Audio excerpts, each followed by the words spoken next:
good morning.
We're almost on time, but we took a few extra minutes just to see if some folks would be running a little late. So welcome. Thank you for coming. This course is one that we try to urge people to take because a lot of folks think it's just for the winter time and they don't go out in the winter, but this is really for the shoulders of the season. By the way, we're the United States Coast Guard Auxiliary, our Flotilla, which is the name. Each Coast Guard Auxiliary is broken up by units that are called flotillas. Our flotilla is the Herring Bay Flotilla. Convenience. Mine's all. Hey, thank you. Thanks, Brad. Yeah, and let me express gratitude to Brad, who is just, we couldn't do this without him putting it all together. Brad Evans. And Hamilton, who is fantastic and so generous to us. We were here last year. I don't know how many of you were able to be here for our seminar last year. So it's let's see if I can get this is the name of our flotilla, and I wanted you all to have our website because you can check our website and find out what events we might have scheduled that you might be interested in. And so this is all, by the way, going to be on YouTube. So what you miss, you can either ask me about it after we're finished, or you can go and check it out again on YouTube. Okay, so we're gonna get to this slide in a minute. I just wanted to do a pitch for the Coast Guard Auxiliary. This is part of the Coast Guard. We are, I think, 86 years old this year. We were formed by federal statute in 1939, and we are part of Team Coast Guard. We are volunteers. We don't get paid, but we are part of the team. We are able to do almost everything the Coast Guard does except military operations and law enforcement. Those are the only two things we don't engage in. Everything else, we help them with. Search and rescue, both land and sea. Sea and air. We have air patrols. Some of our members are qualified to do that. We have, when you're on the radio sometimes, if you're out on the water and you're talking to the Coast Guard, you might be talking to one of us. We do it's called watch standing. We do that. We help with instruction. We do a lot of public education. We love doing this. Part of probably our primary mission is recreational boating safety. So this is really some of our core activity. We do boat inspections, and if any of you, I know Joe wants to have an inspection this year. If any of you want to have a boat inspection, please come see me afterwards, or give me write down your name and phone number and email address, and location of your boat and give it to me, and then we will put you on the list to do a vessel inspection. Now, vessel inspections are free. There's no penalty if you don't pass an inspection. These are ways of alerting you to what it is that you need to have that you don't have, so that if you do get stopped on the water by law enforcement or the Coast Guard, you won't get it. You won't get a ticket. Okay, we'll make sure that you've got everything you need, and then we give you a sticker. You put that sticker on your boat, and when law enforcement is checking people out, if they see that sticker, they probably aren't going to bother stopping you. They can, of course. I mean, if you're standing there with a bottle of bourbon, you know, and upside down like this, you're probably going to get pulled over. Okay, otherwise you're okay. So we do work with the Coast Guard on environmental issues, pollution, security. We do events like the Blue Angels. You'll see our boats out there along with the Coast Guard, along with the Marine Police, along with the fire boats. We help cordon off the area. We do all this kind of stuff, and it's a lot of fun. If you've got the time and the interest, please let me know. I'm going to have a slide later on. You can contact our HR person, Ginny, and she can help you with the process of application and so forth.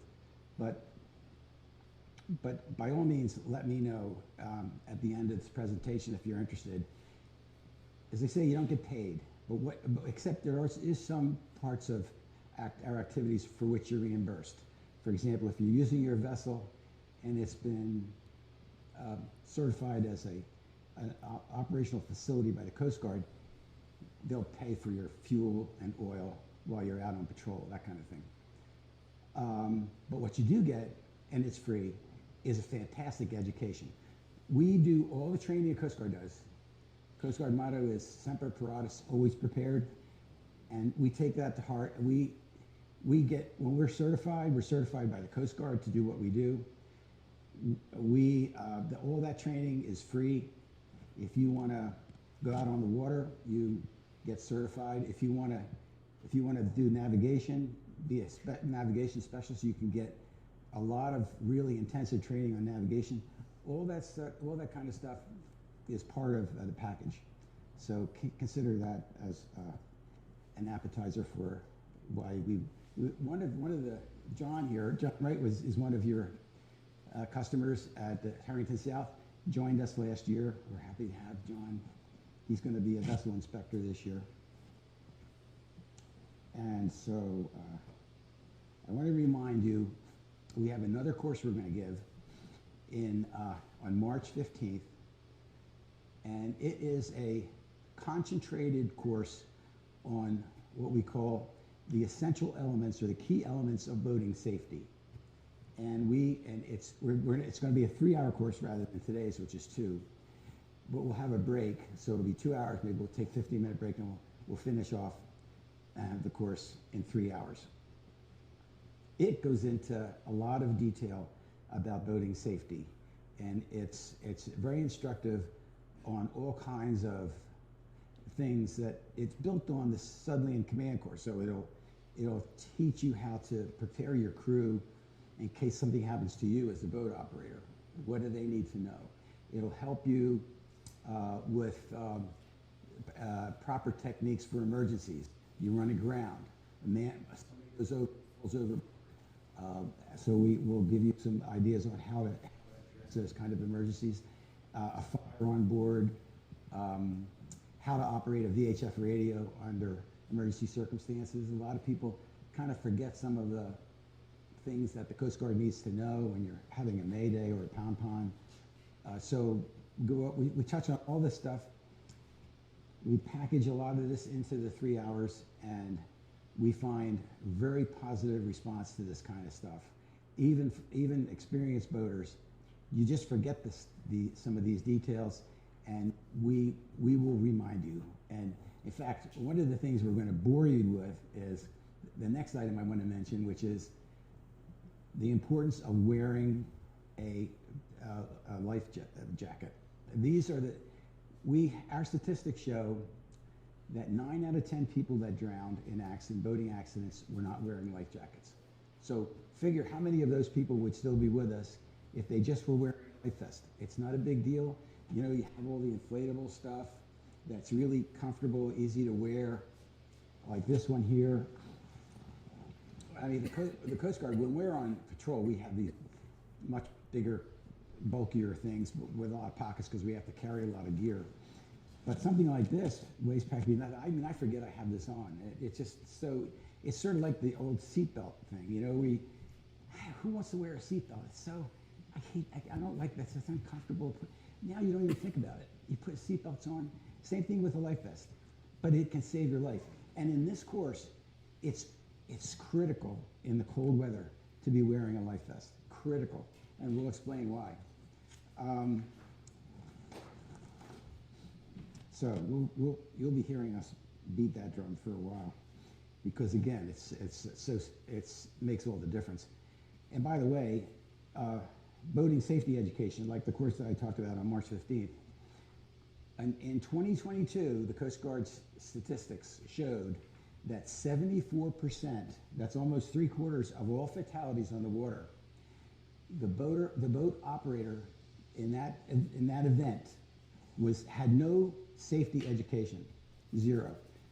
So it's a really, I was shocked when I read this statistic, but it's 3/4 of the people that died on the water were in a boat that was operated by a person that didn't have any boating safety education, if you can believe that. It's very encouraging to us because it means that we're actually making a difference by encouraging people to do some of the stuff you need to do to stay safe on the water. And a lot of these accidents, by the way, happen in the nicest weather because people let their guard down in nice weather. So they make a lot of mistakes. So I wanted to make that point as well as the statistic about 8.5 to 9 out of 10 fatalities are people that aren't wearing life vests. Critical. The value of this course, as we'll explain, is the fact that people go out in April and May, and September and October, and even November, and they don't think about what the water temperatures are. Because it could be an 80-degree day. You can get this odd, nice day. It could be a 75, it could be a 70-degree, beautiful sunshiny day. The water temperatures could be in the 30s or the 40s. That's killer temperatures, and we'll get into why that is. So, and then we're going to have a short video, which is about 20 minutes, but very instructive at the end of all this. So, questions, please ask us questions, interrupt us. We're going to be interrupting each other all the time.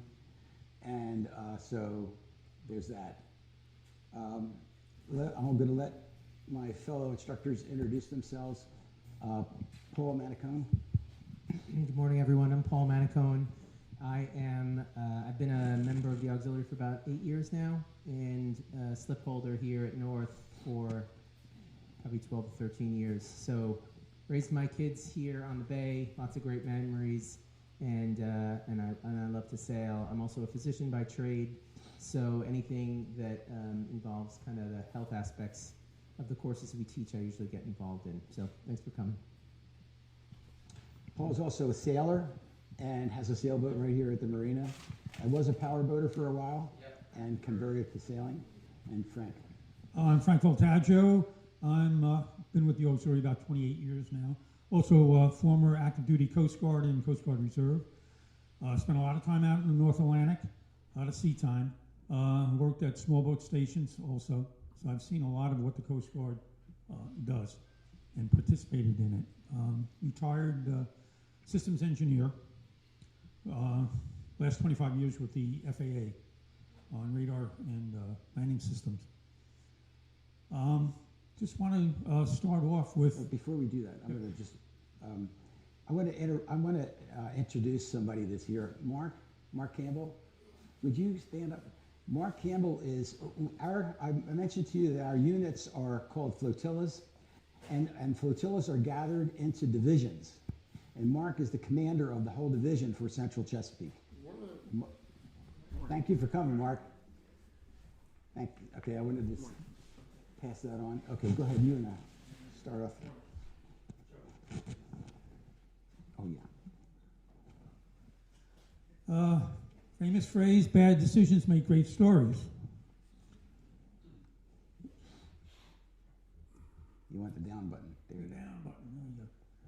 only if you survive. Okay, otherwise there's nobody to tell the story.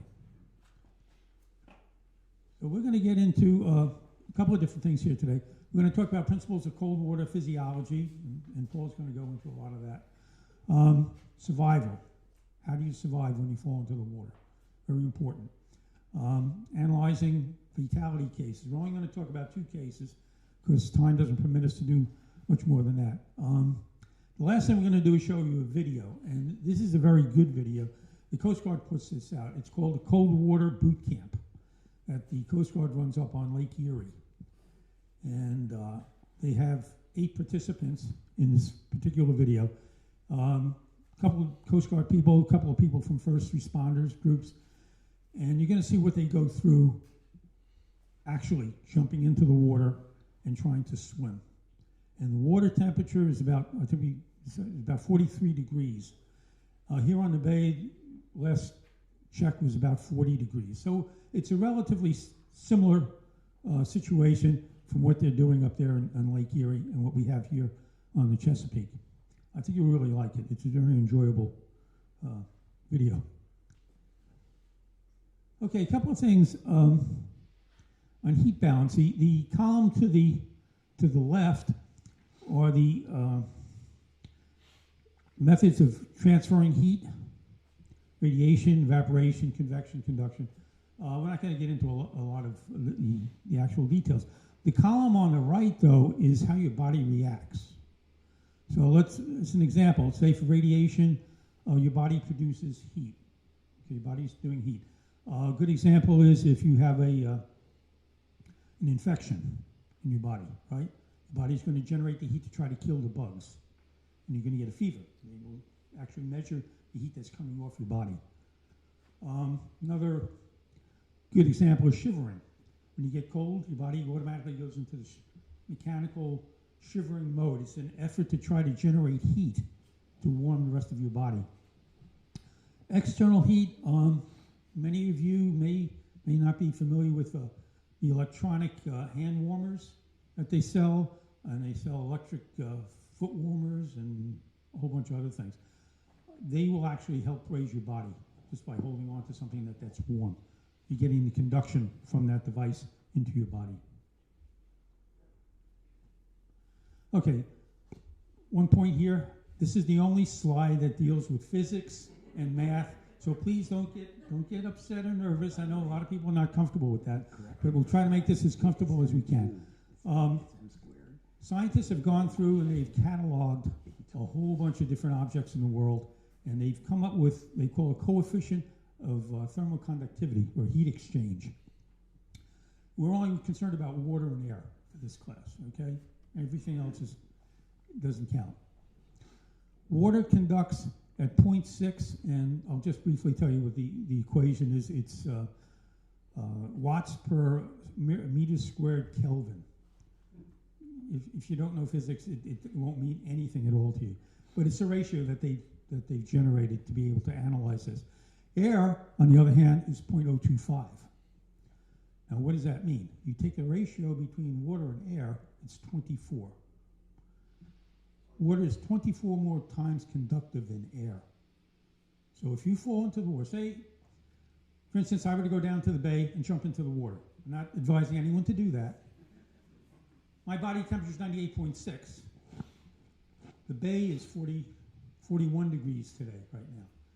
What will happen, due to the laws of physics, you will have a transfer of heat from my body to the bay until it equalizes. So the bay will continue to extract heat from my body until my body temperature gets down to 41 degrees. I'll be long dead before then, I can tell you that. But you need to know the importance. If you fall into the water, you have to get out as fast as you can, because the longer you stay in the water, the faster your heat in your body is going to be extracted.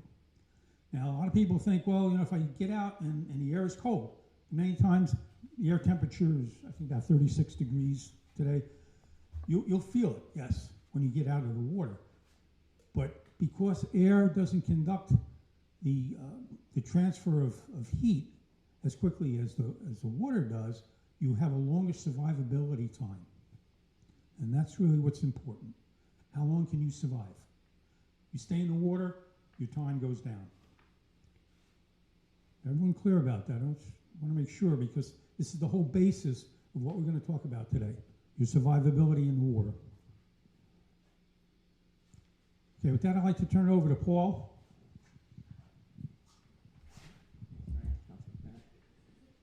Yeah, another way to think about that 24 times, because sometimes math just doesn't hit with people, and I teach students all the time. We talk numbers, and they just sort of, their eyes roll over. So, you know, another way to think about it is if you were super cold and you were outside all day and you went into your house and you wanted to stand by the fire, and let's say it took 24 minutes for you to reestablish your baseline temperature and core body temperature to the point where you felt completely cozy.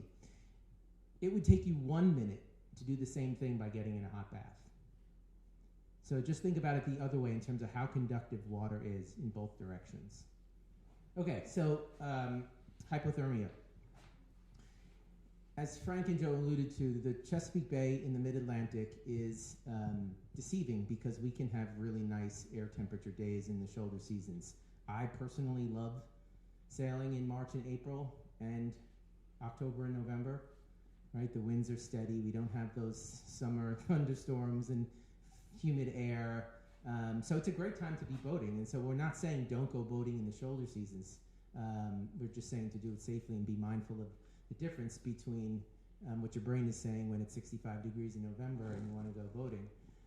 But it's already been very cold, and usually by November, we are in technically cold water temperatures below 68 degrees, how the Coast Guard defines it. So yeah, it's great, but there's less boaters on the shoulder season, so there's less people in your immediate proximity to provide assistance. So we want to make sure that you are prepared for the conditions. So hypothermia, most of us think that the coldest we've ever been in our whole lives, we were hypothermic, and we probably weren't. The coldest I've ever been in my whole life, ironically, was in June. In a gale, trying to get from the South River back here by myself, which was a bad decision. But they make great stories because I survived. It was blowing 30, 35 knots with gusts of 40. It was a terrible decision to try to go. And by the time I was out there, I couldn't retreat because I had a 24 horsepower auxiliary engine. So, going back from whence I came was no longer an option. But the point I wanted to make about that is the power of convection on top of conduction. So conduction is that direct contact with the water. Convection is when two surfaces are passing each other, like air passing your body or tidal water passing you.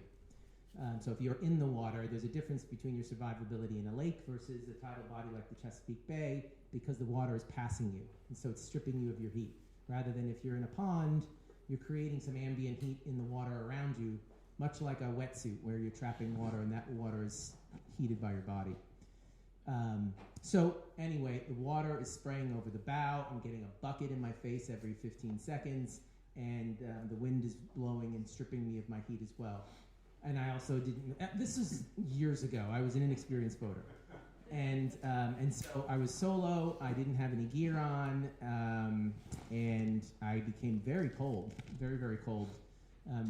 Within about 30 minutes, I was starting to lose dexterity in my hands, and I started to get that tunnel vision effect, which as a physician is a weird thing to know what's happening to your body while it's happening. And so at least I had the good sense to lash the wheel, because my autopilot broke because of the sea state, and run down below, get some gear on, and then come back up. And the difference, within 15, 20 minutes, I already started to feel like I was making better decisions, because I was no longer getting that dousing every 15, 20 seconds. So coldest I've ever been was in the middle of June on the Chesapeake Bay. And so that can happen. So always good to have gear and what you need, regardless of the season. But we're talking about the shoulder seasons, and it would take quite a bit for you to get down to mild hypothermia, which is about 5 to 10 degrees below normal, and moderate, which is a pretty severe life-threatening state, 82 to 89 degrees, and less than 82 is considered severe. So what does mild hypothermia look like? your ability to defend your body heat is still intact. And you are, as Frank mentioned, shivering, generating heat, but at the same time, your arms and legs are now starting to become impaired because your body is starting to defend the core body temperature by restricting blood flow to your arms and legs. And that becomes really important when we talk about once you're in the water. And as I said, your mental processing becomes impaired. So sort of it's a tunnel vision effect where you just start to think about, okay, I'm on this heading, I just need to hold that, I need to get home, and you're not paying attention to the conditions around you, or your boat, or the condition of your boat, or whether your engine's overheating, or things like that, or your sail is torn. You miss all that because you just focused on one thing. Moderate hypothermia is when your thermal regulation starts failing. So it goes from intact to failing to then failed. And at this point, you're no longer aggressively shivering. You might still be, but not very well. You're much more decreased consciousness, where you may not be responding to basic environmental cues and making poor decisions. At that point, you're really unable to self-rescue. And severe hypothermia is a near-death experience with no defense of your core body temperature, and you're unconscious and at risk for cardiac arrest. So let's just look at where we are mostly. Frank mentioned right now the water temperature is the circle above that, 41 to 50 degrees, which there's a direct correlation between water temperature, time to exhaustion, and survivability. And so we circled the middle one there, 51 to 60 degrees, because that's the most common shoulder season boating temperature. Right? Most of us are not boating in February or January when we're down in the 40s. We dip briefly into the high 30s at our coldest, but depends on the year. So I circled that one just to emphasize that's our time to exhaustion, 1 to 2 hours, and survival time, 1 to 6 hours. Why the big range, you think? Why do we have a 1 to 6? That's a wide range. For me as a physician, I would need to explain a 6-fold difference in survivability. So, turns out women do better than men. May not like the reason, but it's because your body mass index is higher, and so you have more insulation. You're also smaller by design and more compact, so you offload heat less. Elderly do, as you might expect, more poorly, but young men do quite poorly as well. Again, tall, thin, low body mass index, lots of exposure, and let's call it hubris. So oftentimes not well prepared in terms of flotation and insulation and communication.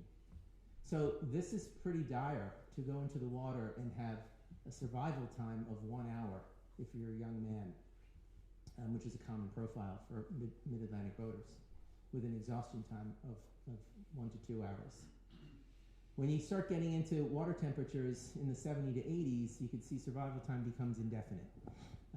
So being in the water in Florida, being in the water here in the middle of the summer, your body can continuously defend against death just because of the temperature gradient is not that much. And Paul, isn't it true that anything under 68 degrees is considered dangerous? Even 68, that's, even that is a dangerous temperature. Yes, sir. So, quick question. So let's say, again, we move into the indefinite range with water temperatures being higher, but let's say it's still a windy day, and now all of a sudden the sea state becomes confused and we're battling through the 4, maybe even 6-foot waves. Right. We know that the water temperature is going to get churned a little bit because of thermocline, right? Yep. So then where in the table does the survivability change in that type of environment? Yeah, and again, all of those variables change survival time, change exhaustion, and is highly dependent on what you're wearing when you're in the water.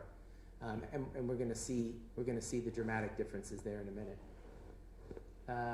If you're interested in a good winter read, I read this book called The Speck in the Sea. It's about a fisherman who, I'm from Long Island originally, and this boater was going off Montauk with his buddy. They were going out to their cruising grounds overnight, so they're on autopilot. The captain's asleep in his bunk, and the crew member, there's only 2 men on the boat, was doing some prep work. It's like 4 a.m, and he's pulling on something that was stuck. The handle fails. He goes stumbling backwards, open transom, goes into the water.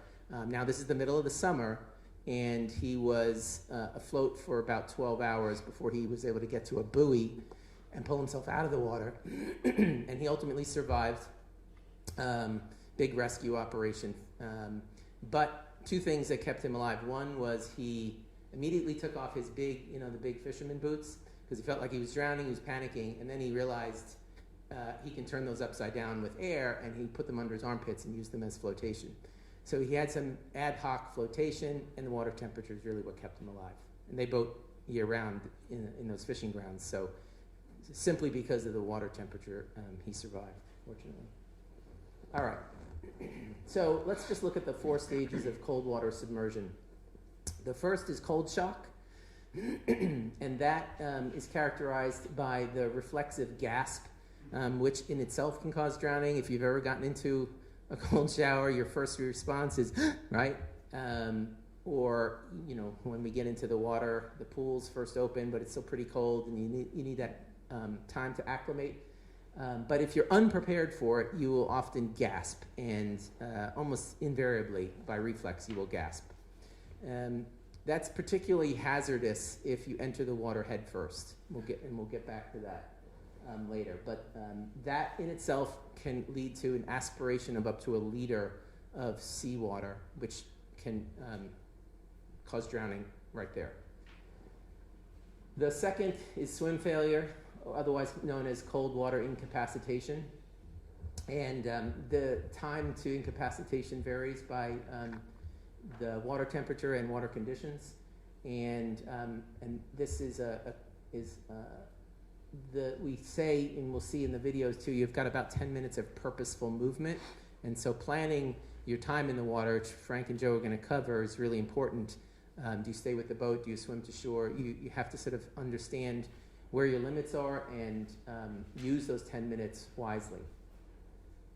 The third state, this is really where you're getting to true hypothermia, where you're reaching an unconscious state and unable to self-rescue, unable to defend yourself in your core body temperature. And then the last is the post-immersion collapse or post-immersion cardiac arrest syndrome, which is a really unfortunate thing. Fortunately, it's rare, but it has been observed in Coast Guard rescues where a patient's pulled out of the water with moderate hypothermia, with stable vital signs, seeming like that person is going to survive, and then goes into a cardiac arrest. And the physiology behind this is your arms and legs are essentially fully constricted, so you're not perfusing those muscles with oxygen, and then once you're out of the water, that cold blood in your arms and legs starts to reperfuse into your core. So your core body temperature, even though you're now out of the water, still is dropping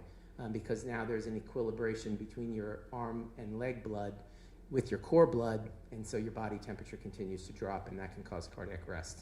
Yes, sir. I'm sorry, that was confusing to me. Could you go back to the swim failure? Yeah. 10 minutes, most deaths occur in that stage. Your other slide in the 40 to 50 to 60 degree range had survival of about you talked about the 1 to 5 hours, why such a huge range. But they were like an hour, and this is saying 10 minutes. Most of the deaths occur. This is without wearing a life jacket. So this is purposeful movement. So it's a good point to clarify when we're talking about exhaustion versus purposeful movement. Exhaustion is essentially you're unable to do anything at that point. Whereas purposeful movement is I still have time to pull out my VHF radio, use my thumb with high dexterity to hold down the button and speak with a clear voice, using muscles to create sound, or pulling out my phone and having the dexterity. So that's what we talk about when we say purposeful movement, being able to claw yourself onto a capsized boat. Those more fine motor skills you've got about 10 minutes. Whereas the gross motor skills, just the variability to stay afloat or do anything, is about an hour to 2. Does that make sense? Yeah, but I guess it's that last sentence. Most deaths occur in this stage. Yeah. Oh, yeah. I guess what I'm trying to Yeah. get in my mind is. Hold that thought. I'm going to answer that yeah. thought when we get to our pop quiz. I'm going to ask you to answer my pop quiz now. Okay, we're going to get to that. Yeah. Here it is. All right, so why are we saying, why is this gentleman confused about that? We've already said that most people that, I don't know if we've said this, but most drownings occur because people aren't wearing their vests, right? Now, if you go into the water and you survive your cold shock, which you're likely to do, and now you're treading water and you're not wearing a vest, not wearing a vest, you're fully exposed, your groin, your armpits, your neck, right? In order to tread water, you have to do that. You have to put yourself in that position. And we've said you've got about 10 minutes of purposeful movement, and you're not wearing a vest. So You're going to drown. Yeah, and you're actually doing what we don't want you to do, which is you're expending heat. So, because by paddling, you're giving off heat, so your core is cooling faster. That's why. Yeah. The point of the pop quiz is to emphasize that most cold water immersions that lead to drowning don't get to experience hypothermia because they don't live that long. They drown. They sink. If you're wearing a vest and help is still not on the way, your survival time gets into those 2 to 3 hours because you're no longer needing to tread water, no longer needing to expose yourself. You could better defend your heat because you don't need to tread water. You can simply float.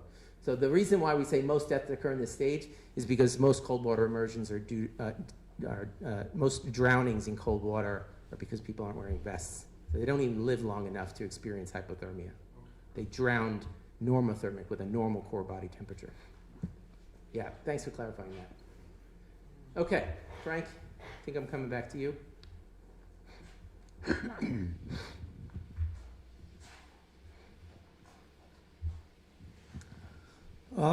This is going to be mentioned also in the video, and it's kind of intuitive, I guess, to some people.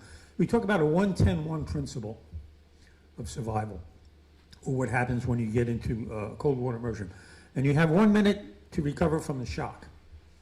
Okay, that's first, when you get in there, about a minute, and your mind starts to think, okay, I'm going to try to survive this. You have 10 minutes, of course, as Paul said of meaningful movement in your muscles before all of a sudden you're not going to be able to do anything. You're not going to be able to tread water. And you have another hour before you lose consciousness due to hypothermia. So we refer to this 1-10-1 rule, and you'll see this in the video later. Okay, a couple of ways to survive in cold water. If you happen to have other people with you, and you're fortunate enough, because just having somebody else to talk to can be a very good method of surviving. If you're by yourself, it creates a whole other mental situation for you. So, but if you have other people with you, the idea is to try to gather together and try to collect whatever collective heat between all of you, so you can, through conductivity, if you will, or radiation, keep that heat together into one area, like they show here. Always have your life jackets on, obviously. It's the only way you're going to survive. Here's where it gets difficult. People go into the cold water, what happens? They panic. Everyone panics. It's not something, why do people panic? Because they get into a situation that they're not familiar with, or they haven't experienced before. Very common, to be expected. You have to overcome that. And it's easy for me to say, standing here in a nice, comfortable room, but if you're in cold water, that's going to be very hard to do. You're going to have to concentrate on surviving. And the way you do that is to control your breathing. The faster you breathe, the more heat you're going to lose, because we do lose heat through evaporation through our mouths. There's a certain amount of heat that comes out from our breath. You don't want to lose any of it. Now, don't hold your breath, obviously. You're going to suffocate, but you have to control your breathing. Okay, remain calm. Okay, if you have a life jacket on, don't try to swim here, there, or everywhere. Try to contain that heat that you still have in your body. Do not try to swim to shore. A lot of people have died this way. Part of the problem is we have what's called distance perception problem. You can be in the water, and if you're standing up, and like I am here, and I look out, I have about a 3-mile visibility, provided there's nothing in between. I can see 3 miles. If I'm down in the water, I only have this much, okay? And it gives you a whole different depth perception, or height perception, I'll say, as to what that distance is. So 3 miles, yeah, standing up, I can see that, but in the water, it may look like only a mile. And I say, well, maybe I could swim that. And this is where a lot of people have died. They misjudged the distance to the shoreline. Even 50 yards. 50 yards. You'll see later on, even 50 yards is too far for you to swim in cold water, because your arms are going to stop working. And as Paul pointed out, you have about 10 minutes of actual motion in your muscles, in your arms and legs. So if you can't swim that distance in 10 minutes, you're not going to make it. You're just not going to make it. One thing we not just in this class, but in boating safety classes, we tell people if you're on a boat and for some reason the boat overturns, stay with the boat. A couple of reasons here. One, you want to get you out of the water, and that's one way to do it, to climb on top of the boat. In rescue situations, it's a lot easier to find a boat than it is to find the smudge of you sticking out of the water. As Joe likes to call the size of a melon. Yeah. Very difficult. I can tell you, being on rescue missions, and at nighttime, it's impossible. You can't see. You can't see that. You can see a boat. A lot of boats have white hulls, and they stand out really well on the water when they flip over. Excuse me. So stay with the boat. Keep your clothes on.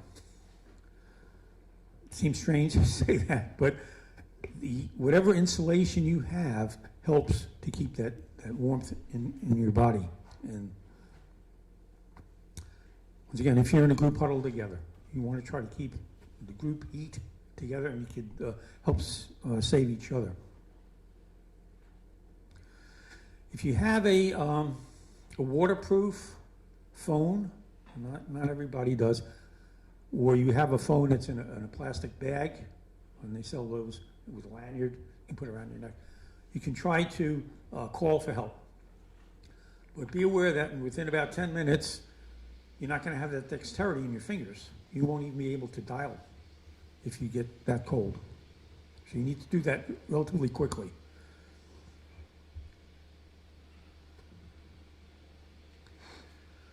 This is called a help position and heat escape lessening position. And the idea is, and you're able to do this only if you have a life jacket. Obviously, if you don't, you're going to be moving, trying to tread water. But if you have a life jacket on, you pull your knees up and try to keep as much heat as close to your core body as you can. And that'll give you some more survival time. If you have a bunch of you around, like they show here, some of our members have volunteered to do this, you try to keep together. It's always best to stay together. As I say, if you have somebody to talk to, that means a tremendous amount of difference mentally in surviving. Another method called the staircase method or ladder method. Yeah, I think railroad, okay. Yeah, ladder or something like that. Ladder method. Basically, you're overlapping each other's legs, and that helps to keep some of the body heat in.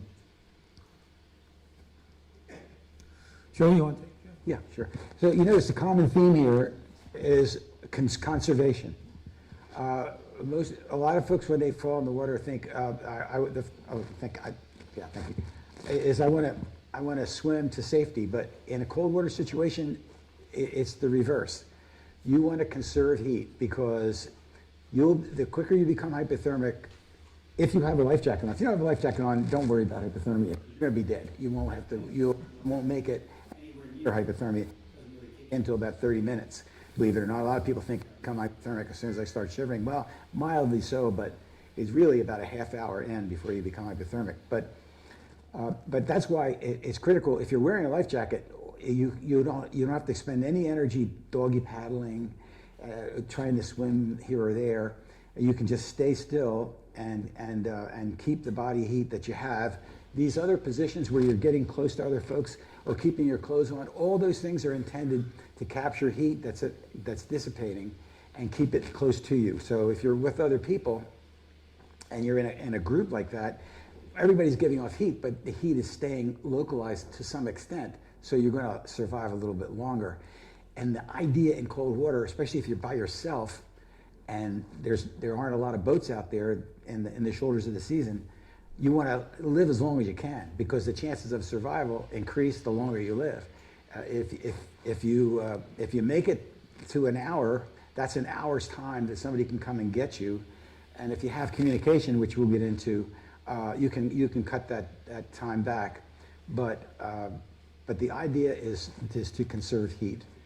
So the PFD, I mean, if you're wearing a life vest, you dramatically improve your chances of survival in cold water. Not only because you don't have to expend all that energy, but because you're more visible, you're warmer, you can just last the entire sequence through hypothermia with a life jacket on. Okay, don't sit on the gunnels or the bow. Don't lean over the gunnel. This is so, a lot of people don't realize this, but the two main reasons people lose their lives on the water are falling overboard and capsizing. And people think, well, I've never capsized, and nobody's ever fallen out of my boat. Believe it or not, this is statistically proven. Most of the lives we lose on the water are either falling out of your boat or capsizing. Falling out of your boat happens a lot more than people think. I learned how to boat by making mistakes. I fell out of boats twice when I was a kid. I mean, I was starting boating when I was 10 years old. I've been all over the eastern seaboard, out on the ocean, in the inland waters, and I've made all the mistakes because we didn't have these courses when I was a kid. Nobody was telling us, don't do this, don't do that. So we learned by making mistakes, and some of us actually made it to old age despite all that. But these are the things that happen, and in cold water, it's so much more dangerous to have somebody sitting on a gunnel. Maybe it's convenient, but all you need is a wake that comes and you didn't see it and it spills you overboard. And then you're in the cold water. And then also boat speed is always a critical factor in keeping yourself in the boat. And so in colder water, be more mindful of it. Jack lines and tethers for the sailors especially that you're familiar with, having a tether to your life vest so you can click on the lifelines, and especially when you're out in the ocean, that's a must. I mean, any ocean sailing I've done, we've always insisted everybody's clipped in. You're either clipped inboard or you're clipped outboard. It's better to be clipped inboard than it is outboard, but either way is better than not being clipped in. And that'll save you from falling into cold water. If you fall into cold water off a sailboat, by the time the skipper can turn that boat around and come back and get you, you're going to be in the water for quite a while. It takes a minute if you have to pull your sails down, or even if you don't, even if you can hove to and you're really good adept at doing all of that, you're going to have a hard time getting that person out of the water in the first 10 or 15 minutes. It's just a tricky, and you've got the freeboard to worry about. You've got to learn how to hoist them up. So you want to stay in the boat in the cold weather no matter where you are. If you're on a lake, you want to stay in the boat. And dress for conditions. So we're going to show you some. Paul's going to show you some of that stuff. And so here we've got, Paul put this together. This is a sort of an acronym for, or a mnemonic for remembering what to do in an overboard situation. If a person falls overboard, you need a spotter, you need flotation, you need a VHF radio, you gotta call the Coast Guard, and you need a plan you're already planning ahead. As soon as that person goes overboard, the skipper should be planning how they're going to retrieve that person. But let me just give you a real highlight of, we go into this in more detail in our safety courses. If somebody goes overboard, and we practice these drills all the time in the Coast Guard. We have to do this every year. We have man overboard drills. The person that noticed the person go in the water never takes their eye off that person. Never.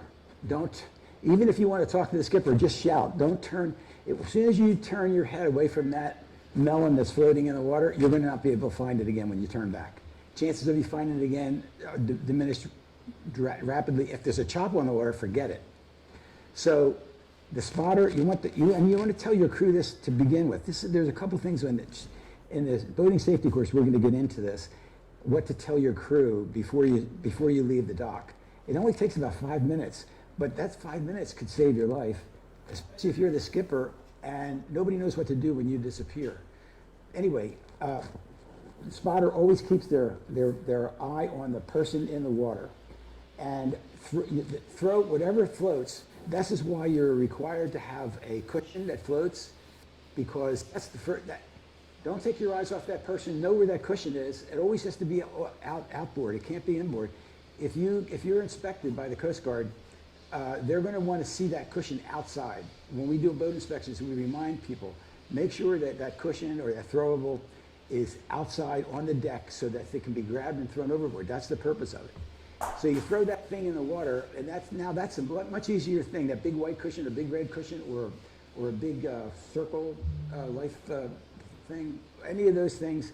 In fact, throw anything that floats. I mean, if you have an eye on this person in the water, and you have a cooler that's sitting there that floats, or whatever you have in addition to that cushion, that flotsam and jetsam is going to be a lot easier to find than that head in the water when you come back looking for that person, especially if you're sailing, because again, it's a trickier business to do that S-turn, whatever turn you choose to retrieve that victim.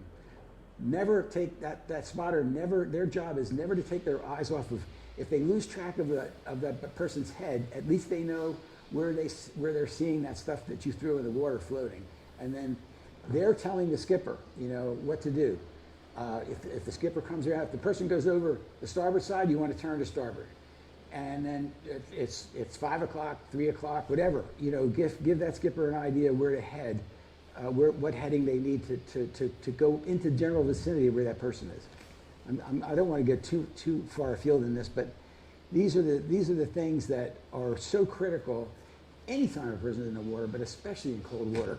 You just don't want to mess that up. Okay, even in nice weather, the last thing you want to do is jump in the water, because you're going to have two people to worry about now. The best thing is to stay in the boat, help the skipper find that person, throw them flotation, whatever other flotation they weren't able to gather. I brought this thing along. These things are great. It's the throw bag. I don't know how many of you have these on their boat, but this is a great way to retrieve somebody, because the line floats. You just disconnect this thing, you put this around your wrist, and then you'd be amazed if you practice this in your yard, underhanded, you can be tremendously accurate throwing this thing. This one I think is 50 feet, and you just throw it out in the direction of that person, and go past them if you can. Throw it past them. Get close enough so that you can go past them, because the person has a much better shot at grabbing that line if it goes past them. If they have to swim up to it, they may not be able to do that. So a throw bag, they're about $50, $40, $30, depending on where you find them. It's easy, light. It just doesn't take up any room in your boat. There's a bunch of other stuff. Some of the things that Paul has on his boat are even more sophisticated. But this, at a minimum, this is really a great way to get somebody back on the boat. Yeah, so if it's cold weather, you want to make sure that you are properly prepared. You want to, we debated this point about notifying the Coast Guard. If there's a person in the water in ordinary conditions, and you're right close by them, and you're going to get them out of the water, you probably want to make a pond call, which is one level less severe than a mayday. And just so the Coast Guard knows, so that they're alerted. Now, you listen for your mayday, because if they have a pond, there's a chance that something's going to go wrong. At least you've alerted them. But if it's a cold water condition, I would make a mayday call, because you don't know how long that person's going to survive. And even if you get them back in the boat after 10 or 15 minutes, or if, even worse, if it's a half hour, they could be already becoming hypothermic. And then they're going to need medical attention, because you're not going to be able to, you may not be able to get their body temperature down. I remember when I was in the Boy Scouts, we were taught, you know, get that person that's hypothermic in a sleeping bag and get in there with them, because you want to share your body heat. You want to try to bring them back.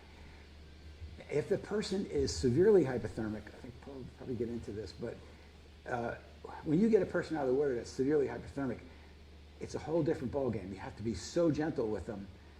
This is where we lose a lot. A lot of folks die you get them in the water, out of the water, and they're really in bad hypothermia. You think they're going to be fine, and then they die on you because their body conditions are such that, for example, that extreme cold water that's in their extremities, if that goes into their core, it stops their heart. So, you know, you just have to be really super careful with people, and that's why the extraction plan is so important, because you want to have in your head, I got to get this person out of the water. If they've been in for a while, I'm going to have to treat them very gently. I want to get them out of the water, and that's not an easy proposition all by itself. You know, if you have a sailboat, maybe you could use the halyard and, you know, and the winch for a heavy person. If it's a runabout, maybe you have the outboard motor, which is obviously turned off. Your engines are off, and you can some folks, if they're reasonably agile, can use the outboard motor, the shafts, to climb back in the boat. And you can even use the trim, the tilt and trim, which is powerful enough to raise somebody enough out of the water so that you might have a better shot at dragging them over the transom than you would if you're just lifting them straight up out of the water, okay? So you can use that. Another technique that you can use is putting a line on your stern cleat and running it up to midships or up to your bow, and let it just go down into the water just slightly, and the person can use that as a ladder. They can come over to your side of your boat, and you can grab their arms, and then maybe they can step onto that line, so they have some ability to use their legs to help you get them on board. All these kind of things. We get into this a little more in our safety course. So you want to treat them gently, keep them horizontal. Now you can remove their clothing, because their clothing now, before their clothing was an insulator, now their clothing is keeping the cold water and the cold air on their bodies, and you want to take that away. And you want to wrap them, if you have a blanket, whatever you have that can keep whatever residual heat is still in their body, that's what you want to use. Update the Coast Guard. So if you've called the Coast Guard and you haven't made it a mayday, call them and tell them what's going on. If you did do a mayday, you still want to call them and tell them what's going on. Say, okay, we got the victim back in the water. Yeah, Joe. I just have a question. Is it a good idea or a bad idea? Let's say you're on a sailboat and you have access to warm water, you know, that you can use from your faucet. Not talk about scalding water. Is it a good idea to douse them? I don't think so, Paul. Just leave them alone. Yeah, yeah, because you could shock I'm them. not talking about scalding water. No, but it's a shock. It's a shock to them. They're so delicate. They're so tremendously delicate at that point. Everything has to be done gradually. Yeah. Paul, I think this is going to be you take this over at this point. Just wrap them. Try to provide direct body heat through conduction with your own, and you know, the old myth of giving somebody a shot of whiskey. Don't do that. Yeah. Don't do that. Although by the time I got back from my little harrowing adventure, I'll be honest, I needed it, but don't do that. You're gonna need the whiskey, not the victim. So. Yeah. In the hospital environment, we use heating blankets. We use warmed IV fluids. We use warmed oxygen, and we can use medications to control their blood pressure and heart rate. So, but that's what we would do. So if you had a heating blanket too, that's another good solution. Yeah. They can. Brad? Yeah, and if they can safely drink, that's a good idea, because you're getting at the core body temperature, whereas putting cold and warm water on their hands and feet is really just treating the peripheral. The hands and feet don't need to be warmed at that point. It's really the core. So drinking a warm tea would be better than the brandy or the So scotch. you'd still want it to be more tepid, wouldn't you? Yeah. Because again, Yeah. bringing that internal core temperature back up, like you said, gradually. Yeah, exactly. Like a warm 80-degree Yeah. drink is still, significantly warmer than their body. Because the body's, let's say average is 96 before you're at, let's say 88 or 90, your body's going to work overtime to bring that temp back up. Yeah, because again, remember that very cold blood in your extremities is now returning, and so that's really what you're countering at that point by keep preserving the core from falling. And Brad, I was just going to ask you if you guys could share that phone number for the Coast Guard emergency that you all provided last year. And yeah. you mentioned instead of calling 911 to call this number directly, and you would Yeah, get the Coast Guard station in Annapolis. Yeah, I was just going to ask if you'd put it on the dry erase board so everybody could copy it down. 576-2525. Do we have a? I think I gave that number out like 60 times last year. I was giving it out to everybody. It's like, Right. don't call 911, call these guys. Yeah, They're on the right there on the right in front of you on your right, lower right on the table. The advantage Oh, I see. of using VHF is your everybody around you in your vicinity hears you. But we do recommend that you have Station Annapolis in your contact list on your phone so you can call Watchstander directly. And oftentimes, once you've had your first Mayday conversation with them, they're going to direct you. You're going to get the cell phone and transfer the conversation to a cell phone if you're on board. But if you're in the water, you're going to need a VHF radio. Okay, so we're going to talk about 2 case studies. These are very important. They're fatalities, unfortunately, but this is how we learn and honor their stories. So this is a 64-year-old male who departed from Deal Wednesday, November 6, 2019 in a 28-foot fishing boat. Is anybody familiar with this scenario? He was boating by himself, launched from Deal, went across the bay into the eastern bay, kind of like on your way to St. Michael's. He slept on his boat, continued fishing the next day, and his boat ran ashore on Kent Island with the engine running at 3:20 p.m. So that was when authorities were alerted.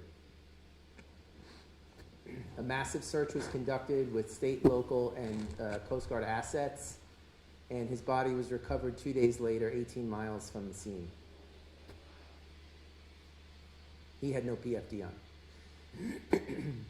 Okay, so those were the facts of the case. Let's just look at the conditions. The water temperature was 59 degrees. We said under 68 is considered cold water. So 50 to 60 degrees is considered very dangerous and immediately life-threatening. Exhaustion time is 1 to 2 hours, survival 1 to 6. He's a 64-year-old man, so we said he's probably on the lower side of exhaustion and survivability. Let's say 1 hour to exhaustion. Let's be optimistic and say 3 hours of survival time. But no flotation, right? So that's what takes his survivability down by order of magnitude. And no insulation as far as thermal suits like these. And no communication. So these are the 3 things that I always kind of hammer home: flotation, insulation, communication. Those are the 3 things you need to survive. If he had any one of those 3, he may have survived. But he went into the water with no flotation, no insulation, and no communication, no means of calling for help. All right, so what could he have done to mitigate his risk? Just shout out some ideas. Life preservers. Thank you, sir. Say again? A tether. He would have attached himself to his boat, especially if he's boating alone and working the boat. What else? Radio, yeah. Radio. Remember, we're in the Chesapeake Bay. He's in the Eastern Bay. There's lots of towers. There's lots of people. We're not, in a remote area. So odds are, even in November, transmission is going to be successful either to the local tower or to a boater in the vicinity. All right. So we said he could have been wearing a PFD or an immersion suit. could have had a bag with a phone or be carrying a VHF radio. Could have also had a personal locator beacon. Joe's got one. This is No, does Joe have this one? is just one example of a vest that you might find in any time of the season, but especially if you're a kayaker. I just clip a VHF radio on this, and now anywhere in the bay I can get some help. Maybe in the shoulders of the season it might take a little bit longer, but I can just turn this on, and I also have a radio that's a little bigger than this, not as handy for a vest, but you can clip it on your belt, and it has a DSC button. You know what that is? You know, the digital selective calling that is part of Coast Guard Rescue 21 program. You push that button, the radio itself has a GPS built into it, and then you push that button and it sends your latitude and longitude directly to the Coast Guard digitally. So even if you're not able to call them on channel 16, which you should do if you're capable of doing that, but if your limbs are starting to freeze up, you may not be able to have the dexterity to do it. Nonetheless, the DSC button will give them all they need to know about your location and that you're in trouble, and they'll know who you are, because that red radio has to be registered for the DSC to work. You have to have a MMSI number, a mobile marine service identifier, and they'll know who you are, and they'll know who to call in your family to alert them to what's going on. So yeah. Mm-hmm. And then the TLB. Oh, and then but the best thing of all, I'm gonna talk about this at the end.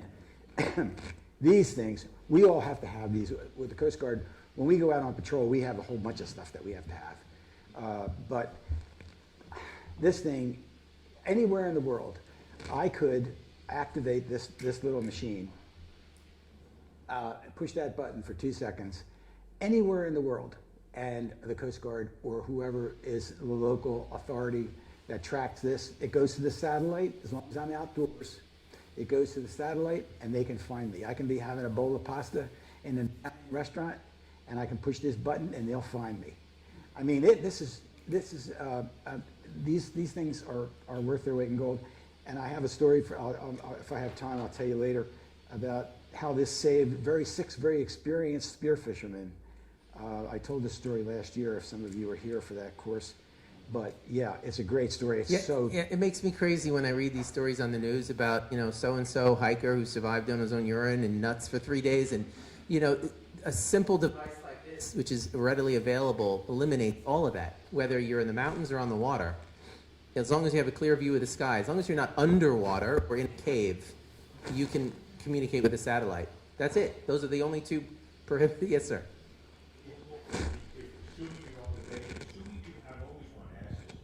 If you have an iPhone, Mm-hmm. right, and you hit the 911 or you call the Coast Guard, Yeah. and you don't hear anything, can you find you because of the iPhone? Joe, do you know? I don't think. No, they can't. They Can they track you is your question. y- Verizon has one, and Comcast has another. you're better off. Yeah, the VHF radio. If you make a Mayday call, like this radio doesn't have DSC. I got this radio because I wanted for its convenient size, but the other radio I have, which is bulkier, has everything on it, and it's much better. I'd rather have that in an emergency. But if you call 16 on this and make a Mayday call, you call, they'll be able to triangulate. So you can make that call more than once if you're trying to locate where you are. Because if you've ever seen the watch stations, they have screens, the Coast Guard, at the watch station. And those screens are showing where those signals are coming from. And if they get enough calls from you, that's how they track down people that abuse Channel 16.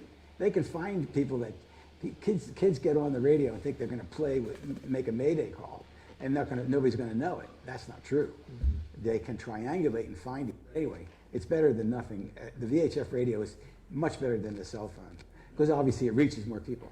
So, iPhone, you can get an app for a compass, and it will give you that long. Right. It doesn't transmit it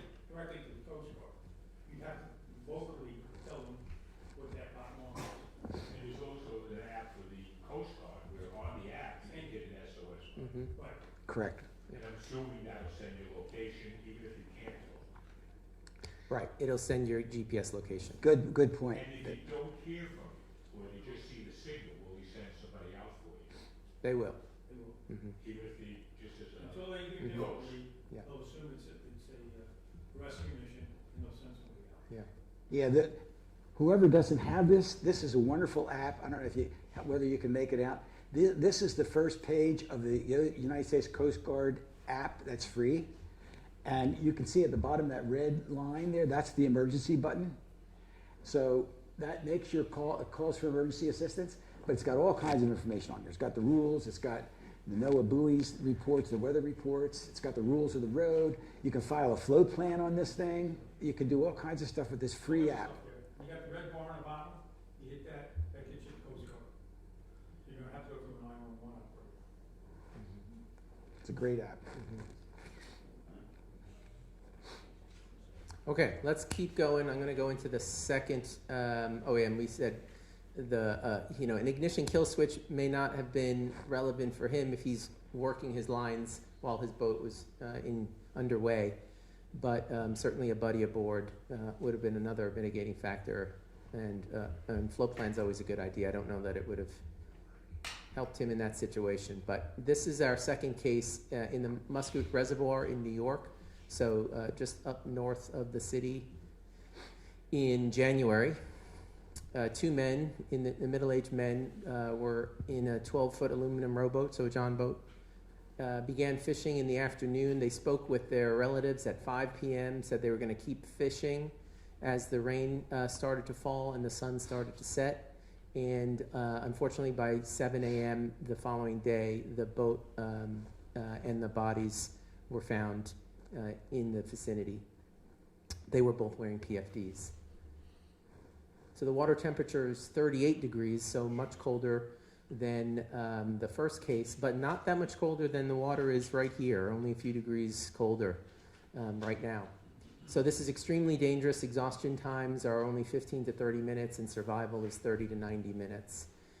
The risks here, so we had an unstable open rowboat. If you've ever been on, a John boat, if you're sitting down, your center of gravity's lower, that's good. But if you catch a fish and you need to pass your partner and stand up or walk past them, you're suddenly in a really tender boat.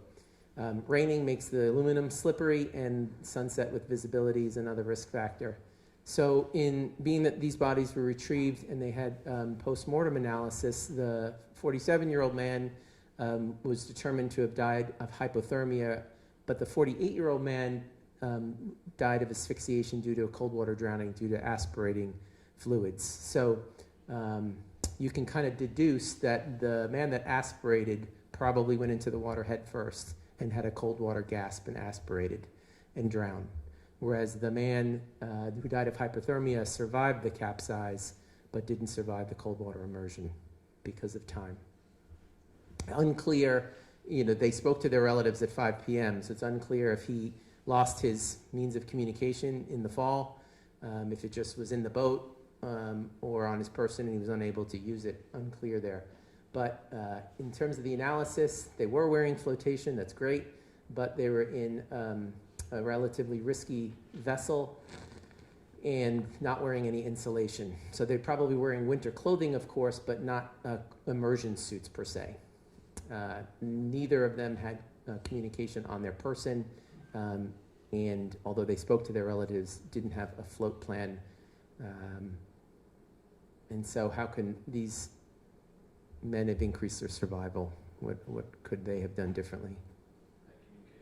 Communication, yeah, huge. A clip-on VHF radio. I'm not familiar with the Muscoot Reservoir, but where are the local towers? Are there anybody else in the vicinity? Unlikely in January. So certainly a phone in a dry bag in addition to VHF or a PLB. PLB would have been an easy way to communicate via satellite. Did they find any two-carbon fragments? John is another physician, so he's asking me something very specific. I'm not sure about carbon. Don't know if they've been drinking. Oh, yeah, no, I don't. I would say the odds are very good Yeah, that's a good, but yeah, Drinking fish, yeah, yeah. the odds are probably very good. Okay, so the things that I came up with were a safer vessel, something a little bit more able to move about without risk of falling overboard. Immersion suits. In this case, we would be in a dry suit at that water temperature, which is this one here, which you're welcome to come and see after the video. We have to wear the dry suit for water temperatures under 50, and the Mustang survival suit for water temperatures under 60.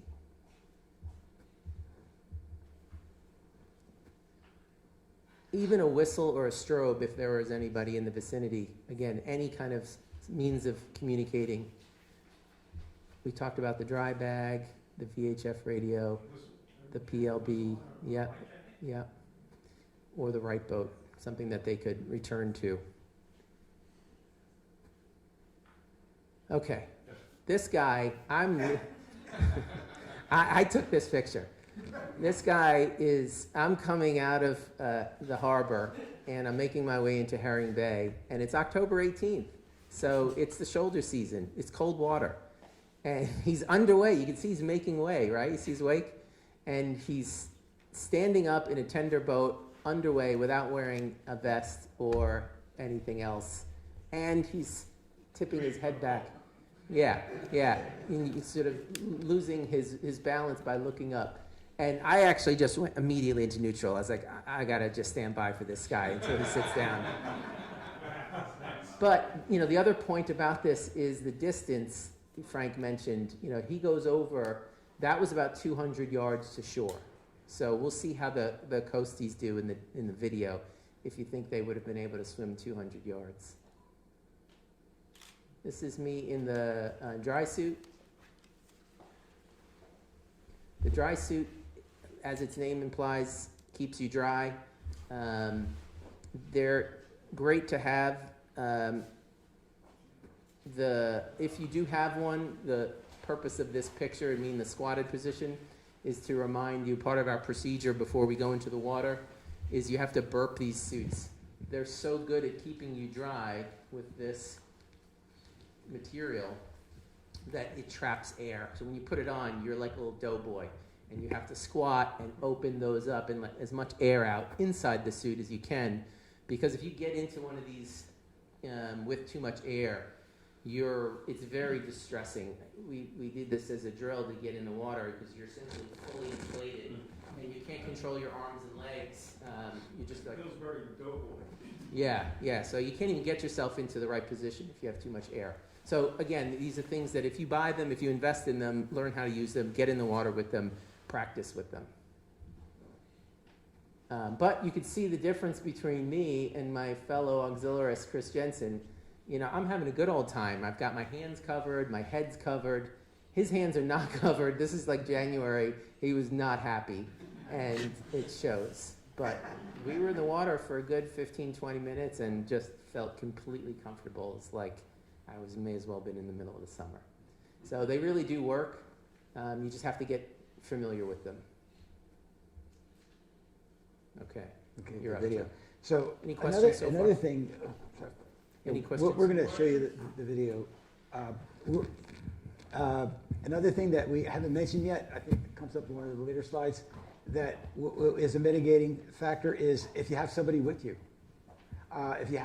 In the cold shoulders of the season, if you've got a friend that will go with you, you're much better. Your chances of survival, if somebody goes in the water, are dramatically improved. The best example I can think of is a couple of falls ago, we lost, I think it was 4 watermen, starting in October and all the way into December. The guy in December was a waterman, but he was out just fishing by himself. All 4 of these people were by themselves, and since nobody was there, we can only guess at what happened to them. But their boats were found without them in it, right? So obviously they fell overboard. The one guy, the first guy, I know the most about his story, a young volunteer fireman down on, he lived right down at, I forget the name of that island, but right there by the 301 bridge, the nice bridge that goes over into Virginia from Maryland. And he was out crabbing, pulling some traps at the end of the day, called his wife, said, I'll be home in 20 minutes. And then she didn't hear from him again. And so she called and called the police or the Coast Guard, I'm not sure which. And they went looking for him. They found his boat. Obviously, he was, when you're pulling traps in, as soon as those shoulders go over the gunnel, you're off balance. It doesn't take much for you to go in after that. Maybe a boat comes behind you, you didn't hear him, you didn't see him, there's a wake, and it dips over and you're in the water. They found his boat, motor still running on the shore. And this was a situation, I think, in all these cases. And they found him, one of our former Coast Guard auxiliaries, was help with the recovery. We don't do recovery in the Coast Guard, we do rescue. But once it's in the recovery phase, that's the local law enforcement takes over. But he helped with the local folks to find the body. It took 2 or 3 days.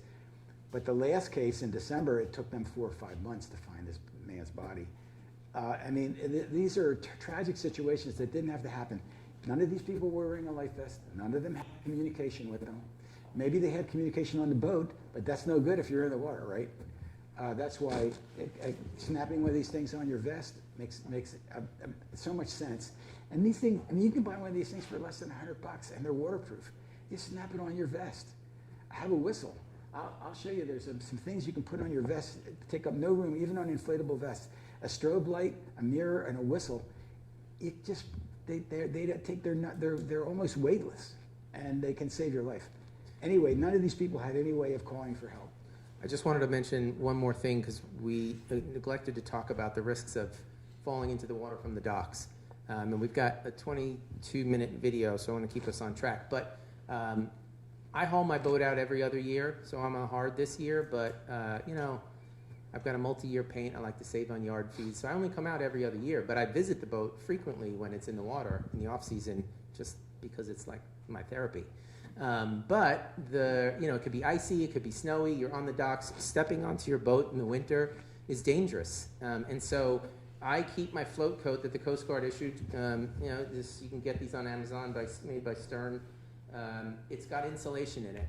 So it's really warm. I got an extra size up, so I get out of my car, I'm wearing my coat, I go into my trunk, I put this on, and I walk the dock. So I'm wearing flotation. And then I usually will leave my VHF radio in the off season in the pocket for the whole. So I've got flotation, I've got insulation, and I've got communication when I walk the docks in the winter. People have fallen into the water in the winter and lost their lives. So think about when you're visiting your boat in the off season. I was doing a boat inspection yearly. Sorry. Yeah, John. One of the things you mentioned in the safety course last year that I thought was perfect for everybody to hear was that if you have a personal flotation device and you fall in the water, it's hard to put it on after you're in the water. And you suggested that we try to do it in a pool during the summer and see how easy it is. And it isn't easy. It isn't easy. It's fighting you. It's staying above the water, and you're in the water. It's fighting you the whole time. It's not easy. If you can do it at all. If you can do it. Wearing it is total sense. Yep. After you're in, it's a little late to be putting it on. And in cold water, you're expending all that energy that you wouldn't have had to expend. That's that much heat you're losing that much more quickly. If you just had that thing on, it would have made all the sense. Yeah. So, okay. Yeah. I was just wondering, you mentioned the two different suits for cold weather, and could you just say the names of them again? Yeah, this is the Mustang survival suit. So this one has inherent flotation. So it's really warm, it's got insulation, and you will float in this. And it's got a lot of pockets, and you can also control this bladder behind your head. So if you wanted more flotation behind your head once you're in the water, especially in rough sea state. So this is the Mustang survival suit or immersion suit. And then the dry suit does not have flotation, so you'd need to wear either an inflatable or an inherently floating PFD. And so that's what we wear. We don't wear inflatables in the Coast Guard anymore because just of some episodes of failure. So we wear standard PFDs. But This one is designed, like I said, to keep you dry, whereas this one you will get wet. This one will have water in and around it, but it's so good at insulating that the water that does make contact with your body gets warmed and trapped. Can't beat this thing. Just a quick illustration, by the way. When we were on patrol, when we were on orders, and this is one of the parts of our business as Coast Guard auxiliaries, is that when we go out on order. So we are now under the penumbra of a federal statute. We are protected. We are just like the active duty in the sense that if something happens to us, or there's an accident or something like that, we're covered under the federal statutes. But when I'm out by myself, I wear something like this, like an inflatable, and then I usually clip on my radio. But this is the other stuff that people just don't think about. So I've got a mirror, I've got a whistle, and I've got this self-actuating strobe light that will work for 24 hours. It's got some batteries in it. There's no weight to any of this stuff, but this is really important stuff if you're in the water by yourself, especially if you're going to be in the water overnight if you didn't get pulled out before that. So I wanted to show that to you guys. And yeah. I'm sorry? Oh yeah, it goes off. It goes. It's so sensitive. You just have to. There's enough moisture in your finger to set it off. It's self-actuating, so when it hits the water, it goes off by itself. You can buy that on Amazon. I like it because it's so easy and light. But I have 3 or 4 different versions of this thing. We have them on our Coast Guard vests that they're a little more sophisticated, but they're more also bulkier. This one I wanted less bulk, so I managed to find that. There's also little ones that are the size of a little larger than a pen light flashlight. So there's lots of different versions of it. Okay, so let's. I think you're gonna find this video interesting because it sort of covers some of the points that we've made, and then we'll finish up with a few comments after that. So let me see if I can pull it up real quick for you. 45 degrees.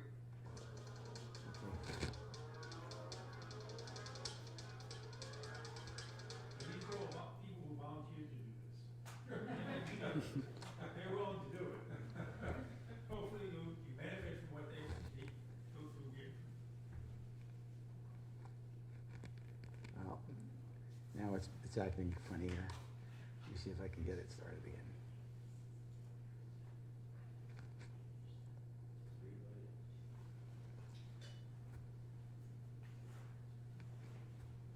It's buffering somehow.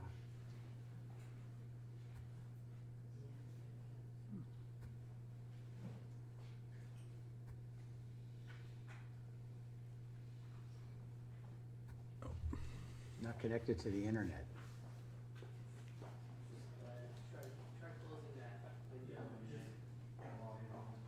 Oh, we've got to log in. Oh, okay. Should have thought of that. So, there you go. While he's doing that, I was just remembered that with the suit, because you asked, we also have to wear a bunny suit. So this goes under the suit I was wondering. as a little bit layer of insulation. Never thought about it. Bunny suit goes with I either one. didn't think about it. I should have asked you. For the dry suit, but you can wear it with the other if you choose. It's just the Mustang survival suit is so warm Yeah, I to think begin that's- with, it would depend on the conditions. Yeah, there it goes. It get pretty hot. Yes, sir. Great, thank you. How much for the suits? They were issued by the Coast Guard, but I didn't try to pay for them. But I think they are pretty pricey. I'll look on Mustang and Survive. Check. Which but ones? I'm gathering they're probably dry about suits? 1,000. Yeah, the dry suits are $800 or $900 bucks. Yeah. But the float coat is a great idea. Those are reasonable and they're warm and you can wear them in the off season. Okay, we ready for the? Yeah, let's. Okay.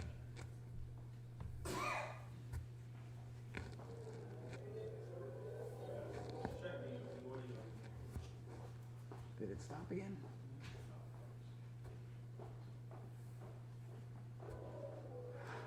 Eight volunteers in 45-degree water. This is Cold Water Boot Camp USA.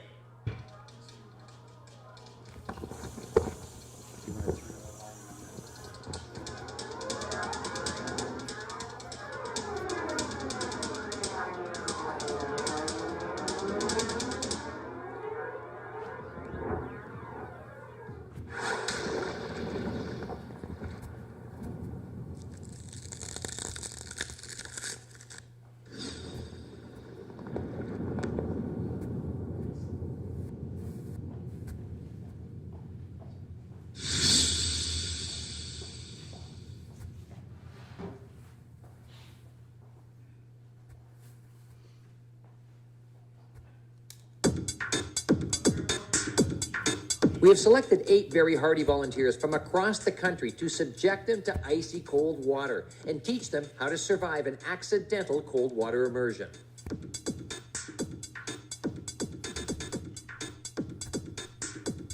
Okay, boot campers, welcome. The best way to learn about cold water immersion is to jump right in. You've got your gear, go on and get suited up, and then you're all gonna go for a swim. Okay? Let's go. All right. I'm Mark Chansky from the Connecticut Department of Environmental Protection's Boating Division, and my job there is to teach people proper boating. My name is Tim Folan. I am from Cape Cod, Massachusetts. I am the co-owner of Bad Fish Outfitters, a fishing outfitter on the Cape. I'm Jonah Pike with the United States Coast Guard. I'm a boatswain mate first class, coxswain, and that means I'm a boat driver with the Coast Guard. I'm Rachel Burkholder with the National Safe Boating Council. The boot campers were chosen because they were well above average in their knowledge and experience in boating, water safety, and rescue. If any group of volunteers could be expected to do well and beat the odds at Coldwater Boot Camp, it would be this group. I'm Mario Battoni. I'm a Chief Aviation Survival Technician with the U.S. Coast Guard stationed at the Aviation Technical Training Center in Elizabeth City, North Carolina. I'm Chuck Yost. I'm a wildlife officer for the Tennessee Wildlife Resources Agency. My name is Ashante Davis. I'm in the United States Coast Guard. My name is Victor Gamboa. I work for Nevada Department of Wildlife, and what we normally do is patrol out on Lake Mead on a patrol boat. Hi, I'm Ted Rankin, and welcome to Coldwater Boot Camp. Over the next half hour, we're going to show you why people die in cold water, why year after year so many lives are lost to cold water. You see, most people don't understand the effects of cold water immersion, and some end up paying the ultimate price. So pay attention, this program could save your life. The instructor for boot camp is Dr. Gordon Giesbrecht, professor of thermophysiology at the University of Manitoba, where he runs the laboratory for exercise and environmental medicine and studies human responses to exercise and work in extreme environments. Dr. Giesbrecht is one of the world's leading authorities on freezing to death and believes the best way to study the effects of cold on the human body is to get intimate with the elements.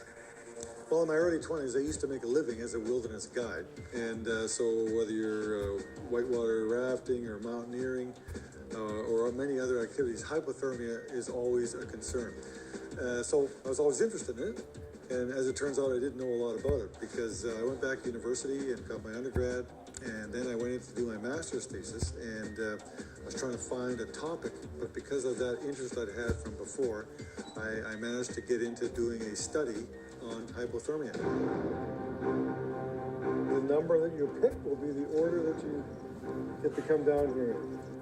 So you guys need to go up, and we'll get you changed, and then one at a time, come on down here, and we'll do our thing.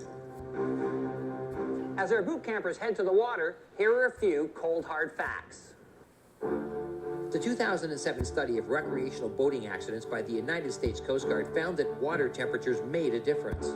In water between 70 and 79 degrees, only 8% of the accidents were fatal, while accidents in water with a temperature of under 59 degrees, more than 40% were fatal. That means your risk of dying in cold water under 59 degrees is increased by 500%.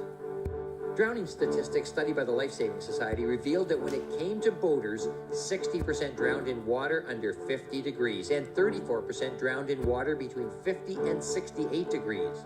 What makes it even more chilling is the fact that 43% were less than 6 feet from safety, and the majority, about 90%, were not wearing a life jacket.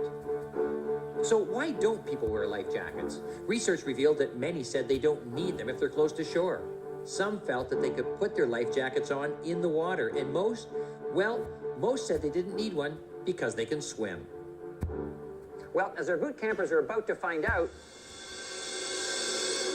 that in this 45-degree water, none of those reasons are valid. To keep the boot campers safe during their immersions, a large contingent of safety and rescue personnel have been assembled, and the person at the center of the team is Master Chief Nick Suvak, commander at the Coast Guard Station Fairport Harbor in Fairport, Ohio, our base of operations for Coldwater Boot Camp, USA. Stay back, okay? We need you guys to do your job when it's your time to do your job.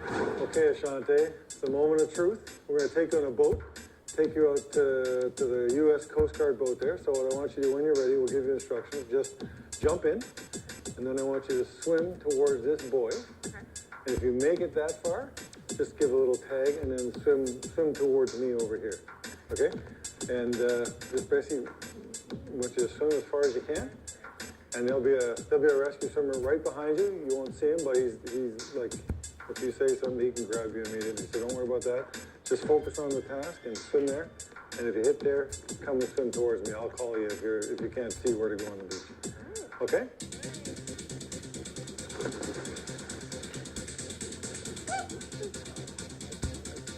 Okay, so she had a couple of big gasps there. Started swimming right away. Calm yourself, calm yourself, calm yourself, calm yourself. Keep breathing, keep breathing. Okay, so that was very good. Very good. Very good example because she was ready to pack it in immediately. Calm yourself.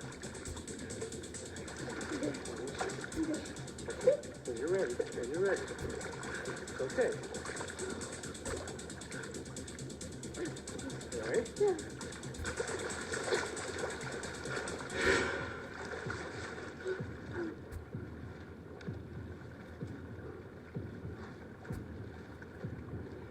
I thought I could handle it, like when you first get in, like you can't breathe, like you have no control, but I think with the rescue swimmer calming me down, at some point, like your body just goes numb.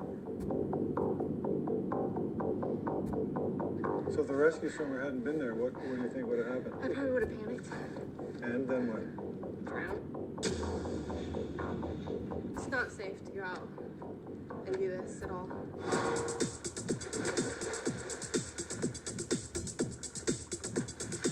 Another guy with a crawl. Wow. We'll see how long the crawl lasts.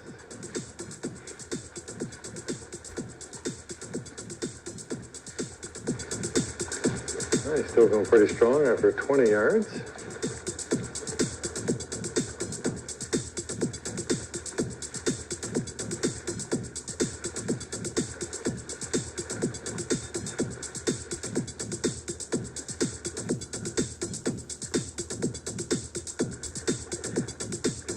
Now he's trying to do the crawl, and his arms can hardly come out of the water.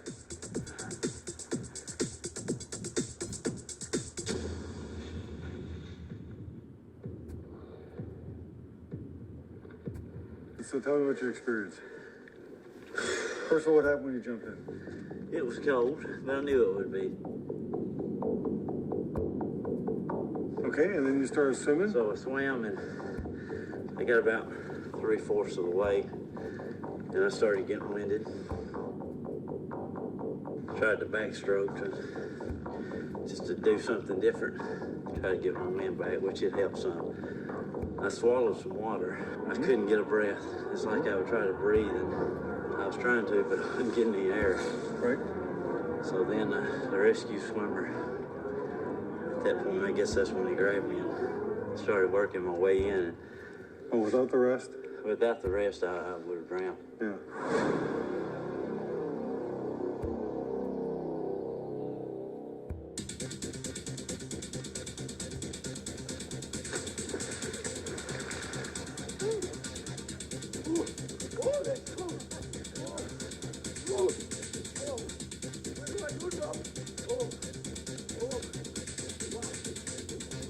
Well, interesting. That's the slowest start we've had, and the biggest respiratory response we've seen.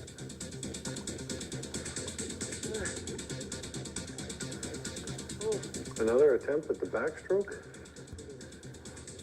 The thing with the backstroke, it does buy you time, but it slows you down. So sooner or later, this is going to catch up to him.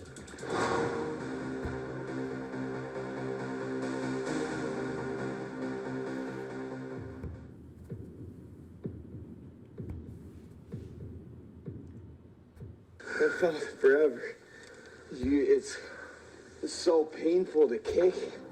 Like every kick is like, I just kept checking my hands to make sure they were there. It was horrendous. I was getting dizzy. Like, look around you, you don't know which way you're looking. It's crazy. It's crazy.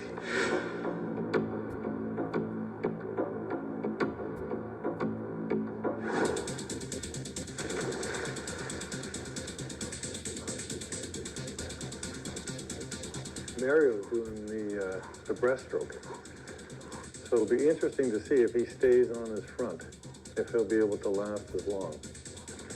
We know that swimming on your front takes more energy than swimming on your back. You also get more speed, but so it'll be interesting to see how this works. And Mario's still breathing pretty heavy here, and he's gone halfway.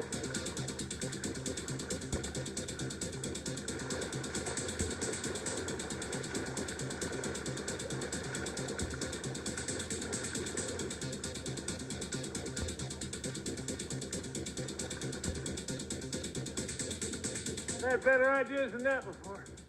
He was feeling pretty good because he was doing the breaststroke, so then he tried to crawl, and that only lasted half a lap, and he's paying the price for that now. It takes an awful lot of energy to do that in cold water.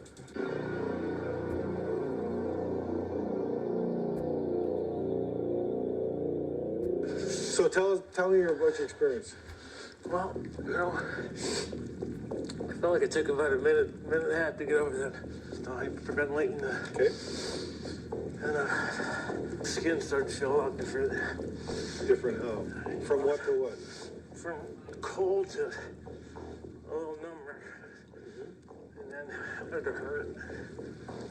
Cold, numb, and then it hurt. Yeah, okay. Really burning kind of pain. You don't think it could have gone much longer? No, I couldn't go much longer. I was about to go there, I thought. When you came up here, I noticed you're the only guy who's crawled all the way up here. Why'd you do that? You couldn't stand, or just thought that was easier, or what? Yeah, I didn't think I'd be able to stand up. In turn, each of the boot campers had their first cold water immersion. With the controlled conditions and calm water, all were able to survive longer during this first swim than they might have in a real-life situation. But regardless, they all failed, and when they did, they were all normothermic. After this first immersion, Dr. Giesbrecht took them into the classroom to talk about what they had just experienced. Hey, how's everybody doing? Well, you had an interesting experience this morning, and I'm just going to ask you one question. So what just happened? I just want to hear you folks tell us. Ashante, why don't you tell us what happened?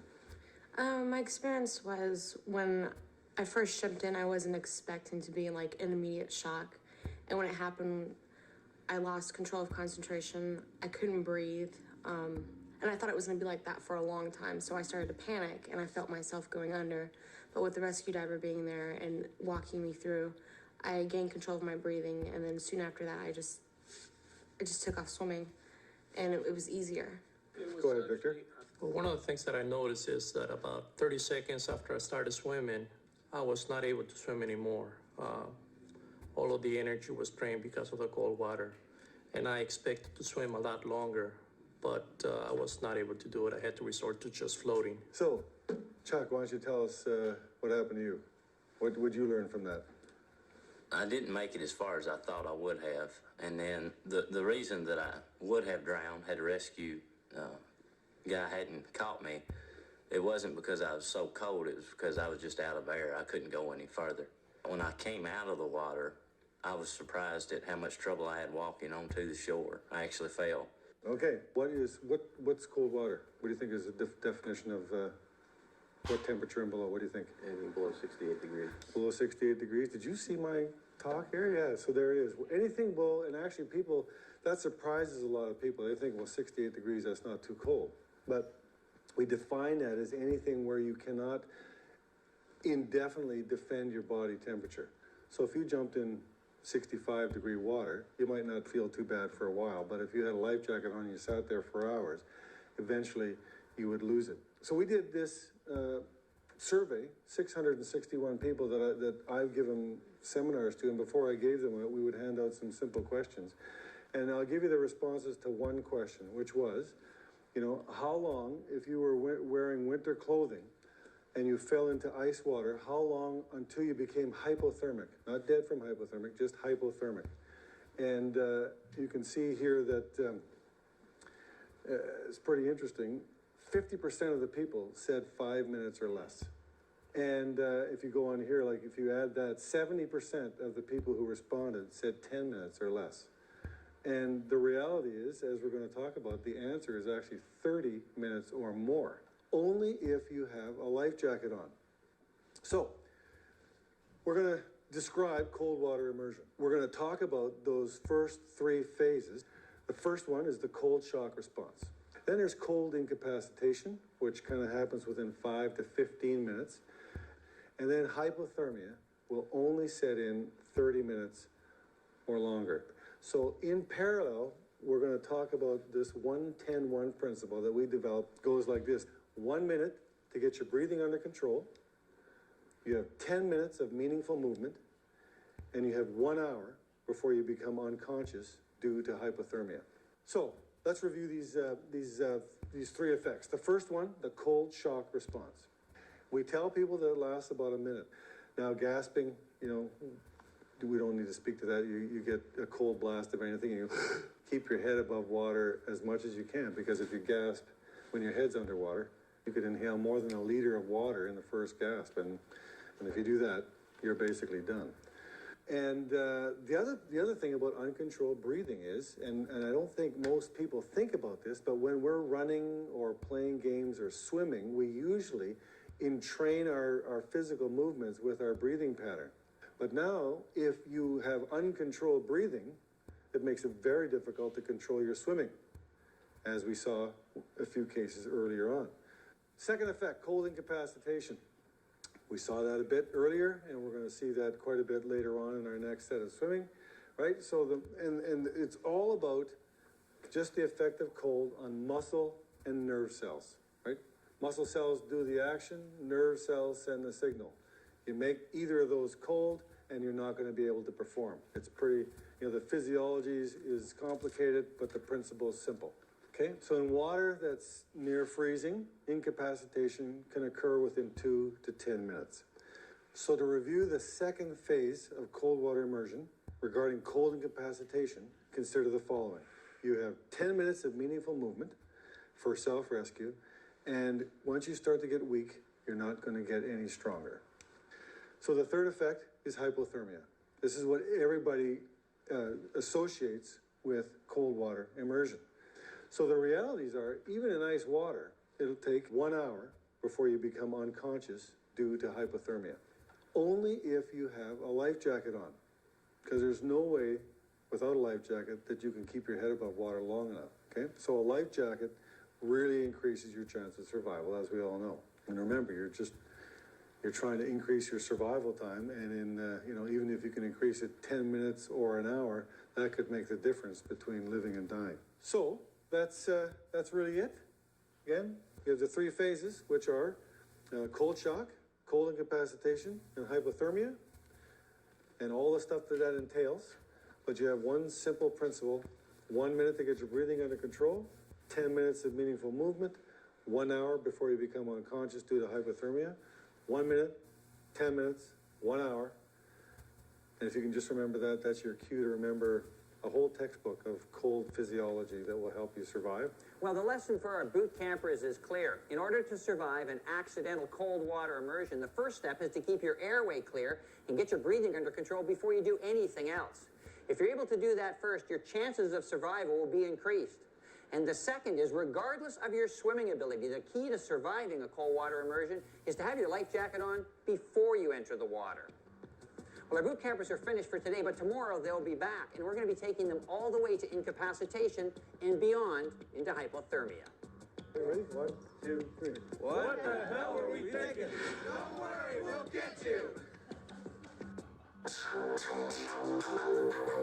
Today, the campers were tasked with some specific incapacitation tests. 4 volunteers headed just offshore to go for another swim, but this one was a little different from the one before. Chuck and Jonah and Ashante and Rachel were each asked to take a swim in pairs, one with a life jacket and one without.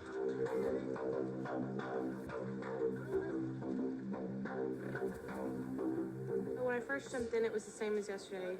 Completely in shock, couldn't breathe, but now that I knew to take my time instead of just jumping in and swimming automatically, I took my time and I I got a hold of my breath, but I was surprised at how difficult it was. Yesterday was so much easier, but today with the wind factor and the water blowing in my face, it just made it 10 times harder, and I gave up a lot faster.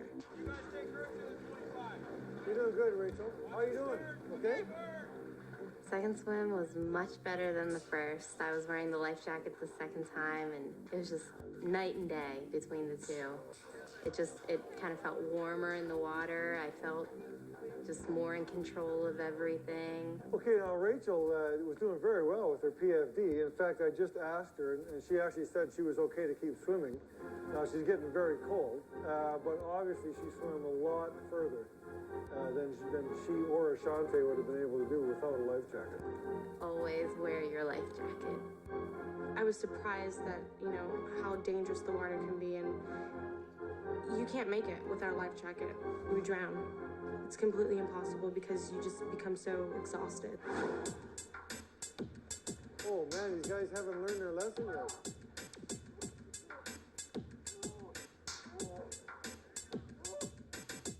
I let my head get underwater when I jumped in. And I knew better than that. But I did it.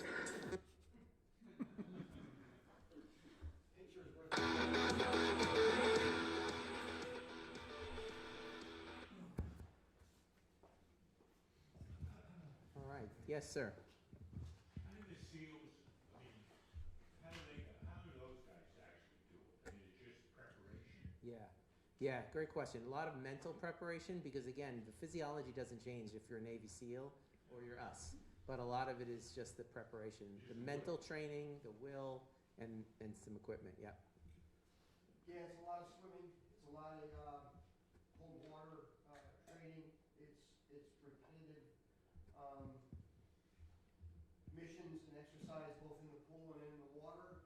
And then, as the doctor was saying, it starts becoming adapting to the environment and mind over matter, and you stop paying attention to how cold and miserable you are, and you're trying to always think about what's in front of you, 6 feet in front of you, 6 feet behind you, and you're stop worrying about what you can't control and only what you can control, and that's what takes you through the day.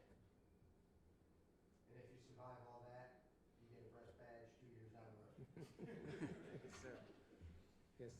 I was wondering, you mentioned almost in passing that the Coast Guard doesn't use inflatables anymore because of some failures, and you spoke to one of my huge phobias when you said that, and I was wondering if you could elaborate on that a little bit. Yeah, so Joe and I, it is very rare, and there is some responsibility for the PFD owner to ensure that their CO2 cartridge is still good, so that's why we always recommend inspecting it. When we do vessel exams, we've seen awfully corroded canisters. I personally have even seen one that had corroded through and all of the CO2 had exited from a little pinhole. Also, some of them are so corroded that when you do activate them, there's a huge amount of pressure in the canister, and the canister will fail as it's trying to inflate the PFD and only partially inflates it. So inspect if you see any staining on your bladder there, or if you see the indicator turn from green to red. Yeah. So this one I took off of a belt pack that I had, just been sitting in my basement because I don't really trust the belt packs. But just from sitting in my basement, you just see that surface corrosion. This one's even not bad. I've seen far worse where they're complete brown corroded mess. This definitely needing replacement. And yet it's still got everything. You can feel it still. So I have the same phobia, and so Joe and I recently went to the Mustang Chimera, which is not an offshore vest. But it's a standard like athletic one. I happen to like the suspender style rather than around the back of my neck. I just find them more comfortable, and I have a little back protection. So this has closed cell foam for flotation, plus it has a CO2 cartridge here to pull, and it's got a manual. You can also control the inflation yourself if you just want more buoyancy because you're in a rougher sea state. You can just put some air in the bladder. So this is both, hence the name Chimera. And it has a pocket too, which is nice because you can put your mirror in there, your whistle in there, your shirt. Yeah. The Coast Guard realizes that a lot of people don't wear them because always been the case. And that's why they've gone with all these new designs, the inflatables, the types of vests, ones you can wear around your waist, anything to try to come up with getting the life jackets, BFDs, to be in a more comfortable condition so people will wear them. And you can't use that excuse, well, it's uncomfortable. And just even something around your waist that you can pull out will give you some flotation, and that's the survivability. Yes, sir. Your slide with the 10 minutes of meaningful movement, that was with a life jacket on. What does that go to? Essentially nil if you're in really cold water with no life jacket? Yeah, it would be very low. You saw those guys were not in the water more than 5 minutes. Young, fit men saying, if I didn't have the rescue diver, I would have drowned. He was only halfway to the buoy, and he paused and needed assistance. So it's not much. And is there a general, the 10 minutes, is there a general water temperature? And those guys were in 45 degrees. Mm-hmm. That's a hell of a lot different than 65 degrees. Yeah. But that would still be below what you guys consider cold water. Mm-hmm. So 10 minutes. It's a rough guide. Yeah, it's going to probably vary by water temperature, but it's a good tool for you to use in the moment to say, can I get to that shore in 10 minutes or that jetty, or not? If you don't make it, if you think you can make it, you don't make it, you're dead. You don't want to take, you don't gamble. It's meaningful movement. So you make a choice. What movement am I going to use that I can use that 10 minutes without expending too much energy, but still, so if the boat is upside down, I climb on the bottom of the boat. That's much better. Even though you're going to feel cold when that wind hits you, and you're going to be a lot better off because you saw the physics of it is you're going to expend a lot less heat on top of the boat than you're on the water, even though you'll feel colder. What I liked about the last 2 minutes of the video is that comparison, because you could see the persons with flotation had control of their decision making. They weren't in survival mode, whereas the other person was low in the water and only focusing on not drowning. Whereas, the other woman, she's looking around, she's about 8-10 inches higher out of the water, so is the man. And so that, to your point about decision making, getting through it, they were not nearly as impaired because they weren't in survival mode. I mean, she just looked like, she was cold, but she looked like she was out on a Sunday swim. So I'll add to something to that. So back in April, I'm a Great Lakes sailor coming to this area this year. So late April, I got my boat in the water at Herrington Harbour, and we'll say I did something stupid, and I don't know what the hell I did. The next thing I know, I'm either on the dock or on the boat, but I'm in the water. Mm-hmm. It's about 45, 50 degrees at that time. And like what the one gal was saying, she panicked. And I'll tell you, I've got a lot of training, right? I swam a lot in the ocean. But I forgot, I panicked. But I had to mentally think and slow my thought process down because I neither had a PFD on, I had a pair of blue jeans on, and I had a down jacket on. And I had to mentally really think, well, what am I going to do to get out of the water, you moron? Oh, I got to go back to this. So I calmed myself down, swam to the transom of the boat. I did not have a swim line around the transom of my sailboat. Well, I'm already starting to get a little weak. Kept calm, and then just did a pull-up under the stern of the boat. Oh, now I'm really freaking cold. I have nothing on the boat. I've got wet clothes on. Oh, but I have my boat cushions on the boat, so I take the cushion apart off the boat, and I wrap myself, strip down, and dry myself off with what I had available. But from experience, in all the years of Navy training, I had to really sit there and basically click the mental box off what to do to get warm again. So it's interesting that even with training, if you don't use it for a period of time, you forget what your survival skills. Remember, most people in that condition don't do panic mode. No, they don't. They can't focus on. But it took effort to get there. turn my brain back on, because initially when I had the cold water shock was, oh, I could die. Or what am I gonna do? And had I not had, well, I'll tell you, in the instance, it's Boy Scout training, it's the military training, it's every other mountaineering training course that I've had in the years too, that I had actually physically think about to get to the stupid transom that was 5 seconds away. Right. Yeah. Seems obvious, but is it? That's why we like to do this course, because people forget, and some people have never heard of this stuff. I mean, I've been a boater for all these years. I've been out on the water, just about everywhere, Eastern Seaboard, all the ocean, all the Bahamas. I never knew how the dangers of cold water until I got into the Coast Guard Auxiliary. It didn't click with me how risky I am on the edges of the seas and going out on a boat. Thinking it's a beautiful day, the weather's nice, and even kayaking. I mean, you go out, put your kayak in the water. If you live on the creeks, you can just slip into the water and scoot after. But if you turn over and you're not ready, you're dead. So, like the life jacket is the most important thing you can take away from this course. The 110-1 rule is another one you can remember that easily. That's why, even though it doesn't apply to every situation, it's an easy one to remember. This is what my calculation has to be when I get in that water. Yeah. This is what we're trying to do, is to say there's extra preparation that's necessary in the cold season. Just, you got to take the extra precautions, because the risks are so much higher, dramatically higher. I mean, you can fall off your boat in the summertime, and you can survive for a long time if you're a decent swimmer.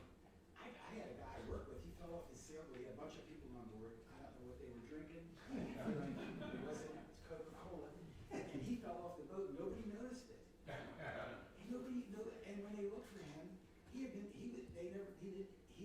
picked up by another boat. He was in the bay in midsummer for 8 hours. And before somebody saw his head bobbing in the water and pulled him in. But if he were in 60-degree water, he would have never survived. So take a friend. If you're going to go out in this kind of weather, it's much better, much safer to have somebody with you. Make sure you have a vessel that is you feel confident that can handle the weather. It's not going to be it might be a perfectly calm morning. You go out in a little john boat and the wind starts picking up, and the boat turns over and you're in the water. A float plane. We're really big on float planes. We haven't stressed it yet, but that fellow that was called his wife. I think it was late September or October, and said he'll be home in 20 minutes. When she was missing him, she didn't know where to begin to look for him, because he never told her where he was. Most of us don't think about doing that, letting your significant other or the friend know, I'm going to be in this location today, and so if there is a search, they know generally where to look for you. The example of that is this story. I won't give you the whole story. It takes 10 minutes. But these 6 guys went out to Virginia Beach. They're spear fishermen. They're very experienced guys. They're experienced boaters. It was a day when the weather was going to get worse, but not till the end of the day. They went out there. They didn't file a float plan. Everybody knew how they operated. They went out early in the morning and came back late at night. So they weren't going to be missed until the dark. Okay, so they're out there, and they tied up their boat in a way to this tower where they knew. Fish love structure. Towers are great for fishing because they hold a lot of different species. So they were fishing at this tower. They tied the boat up to the tower, and you should never do, by the way. You never tie your boat up to something when you're at sea like that, and certainly it's illegal to tie it to an aid to navigation. But anyway, the boat got lodged into the tower in such a way that the swells that were coming with the storm that was coming later in the day started putting water in their boat. When they got out of the water, and I'm abbreviating a lot of the story, but when they got out of the water and they climbed their boat, they immediately realized that the boat was unstable because it had been filling with water. This is about situational awareness. This is another thing that we teach in our safety courses. Situational awareness is so important. They just weren't thinking about this boat and the condition that it was in. They got in the boat, they realized that it was going to turn over because it was full of water. They couldn't start the engine. They had no time to make a mayday call. And if they tried, maybe they wouldn't have been able to because the electrical system was compromised. That's why the boat wouldn't start. So they jumped off, they threw life jackets in the water and jumped off. But these are young guys. They're strong enough to be able to put the life jackets on. It is the summertime, but it was getting cold, very cold, because this wind was blowing and the storm was building. So one of them had a little dive bag that he always carried with him, and he grabbed the dive bag just before the boat turned over.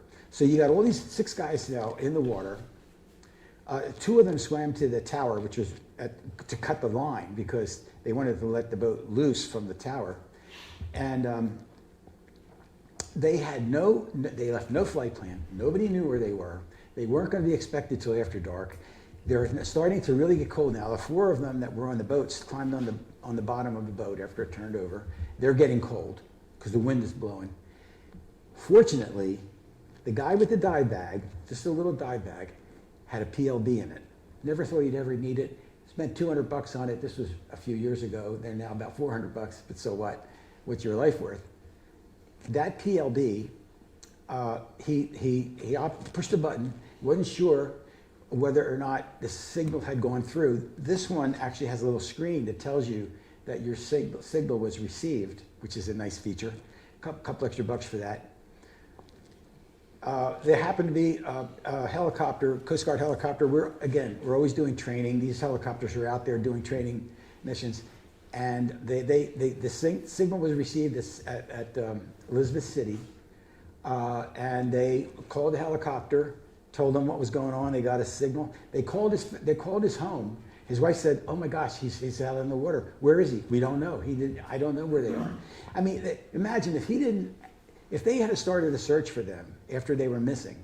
Imagine where they would begin. I mean, you've got Virginia Beach, and you've got the North Shore, the South Shore, and you've got the ocean.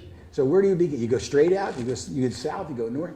They wouldn't have where would they have begun the search even? So anyway, she couldn't give them any information, didn't even know how many people were on board with them. That PLB, they were rescued in 2 hours. All 6 of them. And PLB stands for personal locator. Yes, sorry, personal locator beacon. That's this. Yeah. So I mean, communication is critical, and if you've got a VHF radio, that's better than nothing. If you can spring for a PLB, if you're going to be in the ocean, you really should have a PLB or an EPIRB. You know what the EPIRB is, and the PLB. If you don't have an EPIRB on your boat, if you have a PLB, a personal locator beacon, it'll serve to identify where you are, even though they won't necessarily know where the boat is. But if you're staying in the boat, it all comes together, right? And if the other part of your crew is there, you can be found just as long as the satellite gets the signal.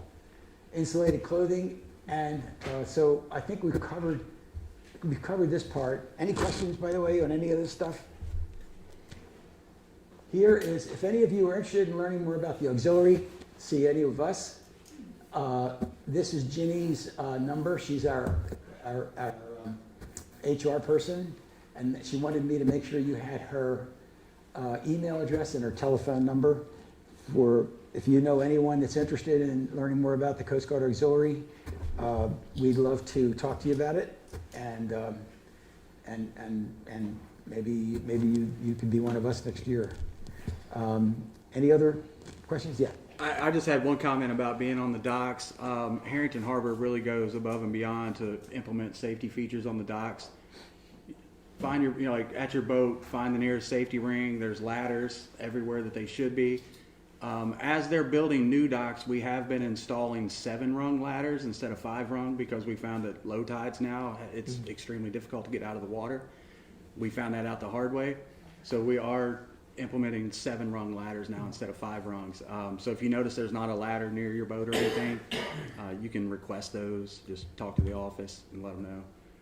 But as far as I know, everything is 100% up to code. There's life rings every 100 feet or 50 feet on the docks and ladders, almost every other slip.